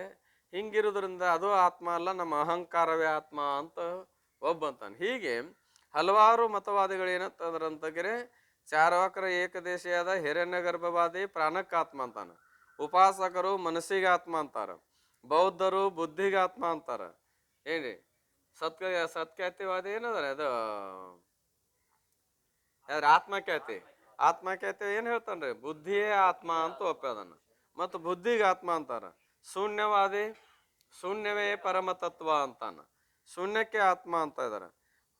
ತಾರ್ಕಿಕರು ನಿದ್ರೆಯಲ್ಲಿ ಆತ್ಮನು ಜಡನಾಗಿರುತ್ತಾನೆ ಎಂದು ಹೇಳೋರು, ಆತ್ಮ ಹೆಂಗದನ ಜಡ ಅಂತ ಹೇಳ್ತಾ ಇದ್ದಾರೆ. ಆಮೇಲೆ ಪ್ರಭಾಕರರು ಹೊನ್ನಿ ಹುಳದಂತೆ ಅಂತ ಹೇಳ್ತಾರೆ. ಆತ್ಮ ಹೆಂಗದ? ಹೊನ್ನಿ ಹುಳ ಅಥವಾ ಏನಪ್ಪಾ ಅಂದ್ರೆ ದೀಪದ ಹುಳನು ಅಂತಾರ. ಅದಕ್ಕೆ ಒಂದು ಅರ್ಧ ಭಾಗ ಬೆಳಕಿರ್ತದೆ, ಅರ್ಧ ಭಾಗ ಬೆಳಕಿರೋದಲ್ಲ, ಅದಕ್ಕೆ ಹೊನ್ನಿ ಹುಳನು ಅಂತೂ ಕೂಡ ಕರಿತಾ ಇದ್ದಾರೆ. ನಿದ್ರೆಯಲ್ಲಿ ಆತ್ಮನು ಜಡವಾಗಿರುತ್ತೆ ಅಂತ ಹೇಳೋರು. ಪ್ರಭಾಕರರು ಹೊನ್ನಿ ಹುಳದಂತೆ ಆತ್ಮನು ಚಿಜ್ಜಡನಾಗಿರುತ್ತಾನೆಂದು. ಚಿತ್ತನು ಅದನ್ನ, ಜಡನು ಅದನ್ನ. ಅರ್ಧ ಬೆಳಕಿರ್ತದ, ಅರ್ಧ ಬೆಳಕಿರುವುದಲ್ಲ ಹುಳುಕ ಹೇಳುವನು. ಸಾಂಖ್ಯರು ಆತ್ಮನು ಚಿದ್ರೂಪನೆನ್ನುವರು. ಸಾಂಖ್ಯರು ಆತ್ಮನಿಗೆ ಚಿದ್ರೂಪ ಅಂದ್ರೆ ಸ್ವಯಂ ಪ್ರಕಾಶ ಒಪ್ತಾರ, ಆದ್ರೆ ನಾನಾ ಒಪ್ತಾರ ಅವರಷ್ಟೇ. ಮತ್ತು ಆತ್ಮನ ಅಳತೆ ವಿಷಯದಲ್ಲಿ ಅಂತರಾಳನು ಆತ್ಮನು ಅನುಪರಿಮಾಣನು ಎನ್ನುವರು. ಇನ್ನು ಕೆಲವರು ಅನುಪರಿಮಾಣ ಮಧ್ಯಮ ಪರಿಮಾಣ ಅಂತ ಒಪ್ತಾರ. ನಾಯಕರ ಅನುಪರಿಮಾಣ ಒಪ್ತಾ ಇದ್ದಾರೆ, ಅನುವಿನಂತೆ ಆತ್ಮ ಅದಾನ. ಸಾಂಖ್ಯರು ಮಧ್ಯಮ ಪರಿಮಾಣ, ದೇಹ ಎಷ್ಟದ ಅಷ್ಟ ಆತ್ಮ. ಆನೆ ದೇಹ ಬಂತು, ಆನೆ ಅಷ್ಟಕ್ಕನ. ಇರುವಿ ದೇಹ ಬಂತು, ಇರುವಿ ಅಷ್ಟಕ್ಕನ. ಎದರಂತೆ ಅಂದ್ರೆ ಕಳೆದ ಹಾಕಿದ ಅಂಗಿ ಅಂತೆ ಅಂತ. ಅಂಗಿಯನ್ನ ಕಳೆದು ಅಂದ್ರೆ ಏನ ಊಟಕ್ಕೆ ಹಾಕಿದ್ರೆ ಏನಾಗತ್ರಿ? ಸಂಕುಚಿತ ಆಗತ್ತೆ. ಮೈ ಮೇಲೆ ಹಾಕೊಂಡ್ರ ಆಗಲಕತ್ತೆ. ಹಂಗ ಆತ್ಮ ಯಾವ್ಯಾವ ದೇಹ ಬರ್ತದ ಹಂಗ ಹಾಕಾನು ಅಂತ ಹೇಳವ್ರ ಅವರು. ದಿಗಂಬರನು ಆತ್ಮನು ದೇಹೋಚಿತ ಮಧ್ಯಮ ಪರಿಮಾಣವೆನ್ನುವನು. ಏನ್ರಿ ದಿಗಂಬರರು ಅಂದ್ರೆ ಜೈನರು ಅಂತ. ವೇದಾಂತಿಗಳು ಏಕ ಆತ್ಮನು ಪೂರ್ಣವೆನ್ನುವರು. ವೇದಾಂತ ಮತದವ್ರು ಹೇಳ್ತಾನ ಆತ್ಮ ಒಬ್ಬನೇ ಅದಾನ, ಅಂದ್ರೆ ಉಳ್ದವ್ರೆಲ್ಲರೂ ಹೇಳೋದೇನದ ಅನೇಕ ಆತ್ಮನ್ನು ಒಪ್ತಾ ಇದಾರ, ಒಬ್ಬನೇ ಒಪ್ತಾರ ಮತ್ತು ಪೂರ್ಣ ಅದಾನ. ಮತ್ತು ಸಾಂಖ್ಯ, ನ್ಯಾಯ, ವೈಶೇಷಿಕ, ಪ್ರಭಾಕರ ಮೊದಲಾದವರು ಹಲವಾತ್ಮರು ಪೂರ್ಣವಾಗಿವರೆಂದು ಹೇಳುವರು. ಆತ್ಮ ನಾನಾ ಒಪ್ತಾರ ಮತ್ತು ಪರಿಪೂರ್ಣ ಒಪ್ತಾರ. ನಾನಾ ಒಪ್ಪಿದ್ರೆ ಪರಿಪೂರ್ಣ ಒಪ್ಪಕ್ಕೆ ಬರೋದಿಲ್ಲ, ಪರಿಪೂರ್ಣ ಒಪ್ಪಿದ್ರೆ ಏನು ಅನ್ನಕ್ಕೆ ಬರೋದಿಲ್ಲ, ಅನೇಕತೆ ಒಪ್ಪಕ್ಕೆ ಬರೋದಿಲ್ಲ. ಆದ್ರೆ ಅವ್ರು ಹಾಗೆ ಹೇಳ್ತಾರೆ, ವೇದಾಂತಿಗಳು ಒಬ್ಬ ಆತ್ಮನೇ ಪೂರ್ಣನಾಗಿರ್ತಾನೆಂದು ಹೇಳೋರು. ಒಬ್ಬ ಆತ್ಮ ಒಬ್ಬನೇ ಪೂರ್ಣನಾಗಿರ್ತಾನಪ್ಪ, ಅದನ್ನು ಬಿಟ್ಟರೆ ಯಾವೂ ಪೂರ್ಣ ಅಲ್ಲ. ದೇಹವೂ ಪೂರ್ಣ ಅಲ್ಲ, ಇಂದ್ರಿಯಗಳು ಪೂರ್ಣ ಅಲ್ಲ. ಯಾರ್ಯಾರು ಎದಕ್ಕೆ ಆತ್ಮ ಅಂದ್ರೆ ಯಾವ ಪೂರ್ಣತೆ ಉಳ್ಳದ್ದು ಅಲ್ಲ. ಆದ್ದರಿಂದ ಇವರೆಲ್ಲರೂ ಹೇಳುವುದನ್ನು ಕೇಳಿ, ಎಲ್ಲರೂ ಹೇಳಿದ್ದನ್ನು ಕೇಳ್ಯಾರ. ಯಾರು? ಶಿಷ್ಯರಾದಂಥ ಶ್ರೀ ರಾಮಚಂದ್ರ ಪ್ರಭುದೇವರು. ನಿಮಿತ್ತ ಮಾತ್ರ ಅವರು ಅಷ್ಟೇ. ಏನ್ರಿ? ಸಂಶಯದಿಂದ ಕೂಡಿದ ಮನಸ್ಸುಳ್ಳವಳನಾಗಿದ್ದೇನೆ. ಇವೆಲ್ಲ ಕೇಳಿ ಎದಕ್ಕೆ ಅನ್ಬೇಕಪ್ಪ ನಿಜವಾಗಲು? ಇದ್ರಾಗ ಯಾವುದು ಆತ್ಮ, ಯಾವುದು ನಿಜವಾದ ನಮ್ಮ ಸ್ವರೂಪ ಇದ್ರಾಗ ಅಂತ ತಿಳ್ಕೊಂಡು ನನಗೆ ಏನಾಗಿದೆ ಅಂದ್ರೆ ಮನಸ್ಸು ಸಂಶಯದಿಂದ ಕೂಡಿಕೊಂಡದ, ದಯಾ ಸಿಂಧು ಆದ. ಯಾಕಂದ್ರೆ ಬಂದು ಗುರುಗಳಿಗೆ ಕೇಳಿದಾಗ ಅವ್ರು ದಯಾ ಇತ್ತಂದ್ರೆ ಏನಪ್ಪ ಅಂದ್ರೆ ಪರಿಹಾರ ಆಗಕ್ಕೆ ಸಾಧ್ಯ, ದಯಾ ಗುಣನ ಇರಲಿಲ್ಲ ಅಂದ್ರೆ ಪರಿಹಾರ ಆಗಕ್ಕೆ ಸಾಧ್ಯ ಅದನು ಇಲ್ಲ. ಅದಕ್ಕೆ ದಯಾ ಸಿಂಧು ಆದ ಅಂದ್ರೆ ದಯಾ ಸಮುದ್ರ, ಸಮುದ್ರದಂತೆ ದಯಾಗುಣ ಉಳ್ಳವನು. ಸಮುದ್ರ ಹೇಗ ವಿಶಾಲವಾಗಿದೆಯೋ ಹಾಗ ದಯಾಗುಣದಲ್ಲಿ ಹೆಂಗದನ ಗುರುನಾಥ ಅಂದ್ರೆ ವಿಶಾಲ ಹೃದಯ ಉಳ್ಳವನು. ಸದ್ಗುರುನಾಥನೇ, ನೀನು ಯಾವುದಕ್ಕೆ ಆತ್ಮನೆಂದು ಹೇಳುತ್ತೀರೋ ಅದನ್ನು ನಾನು ನಿಶ್ಚಯವಾಗಿ ನಂಬುತ್ತೇನೆ. ಈಗ ನೀವೇನ ಯಾವುದಕ್ಕೆ ಆತ್ಮ ಅಂತ ಹೇಳ್ತೀರಿ ಅದನ್ನು ನಾನು ನಂಬ್ತೇನೆ. ಈಗ ಅವ್ರೆಲ್ಲರ ಕಡೆ ನೋಡ್ಕೊಂಬಂದಾಗ ಎಲ್ಲರೂ ಒಂದೊಂದು ಥರ ಹೇಳ್ಯಾರ, ಇವ್ರದ ಕರೆ ಅಂತ ನನಗೆ ನಂಬಕ್ಕಂತೂ ಆಗೋದಿಲ್ಲ. ಈಗ ಅವ್ರು ಯಾರ್ದಾರ ಯಾಕಿರುವಲ್ದಕ್ಕದು, ನೀ ಯಾವುದು ಕರೆ ಅಂತ ಹೇಳ್ತೀನಿ ಅದನ್ನು ನಾನು ನಂಬ್ತೇನೆ. ಅದಕ್ಕಾಗಿ ನನ್ನ ಮೇಲೆ ಕರುಣಾ ಮಾಡಿ ದಯಮಾಡಿ ಏನು ಮಾಡು ಅಂತ ಕೇಳಿ ನನಗೆ ಉತ್ತರವನ್ನು ಹೇಳು ಅಂತ ಕೇಳ್ತಾ ಇದ್ದಾರೆ. ಇನ್ನು ಎರಡನೇ ಪ್ರಶ್ನೆ ಏನಂದ್ರೆ, ಮುನ್ನಿನ ಪರಿಭವ ಎಂತಾಯ್ತೆಂದು. ಈ ಪರಿಭವ ಅಂದ್ರೆ ಜನ್ಮ ಮರಣಾತ್ಮಕ ರೂಪವಾದ ಸಂಸಾರ, ಇದು ಹೇಗೆ ಆಯಿತು ಅಂದ್ರೆ ಇದಕ್ಕೆ ಕಾರಣ ಏನು? ಕಾರಣನೂ ರಗಡ ಒಪ್ಪ್ಯಾರ. ಅನೇಕ ಮಂದಿ ಅನೇಕ ಮತವಾದಿಗಳು ಒಂದೊಂದು ಕಾರಣ ಹೇಳಿದಾರ. ಅದ್ರಾಗಿ ನಿಜವಾಗಲೂ ಯಾವುದರಿಂದ ಉತ್ಪತ್ತಿ ಆಗಿದೆ ಈ ಶರೀರ ಅನ್ನೋದನ್ನ ಕೇಳೋ ಸಲಾಗಿ ಎರಡನೇ ಪ್ರಶ್ನೆ ಅದ.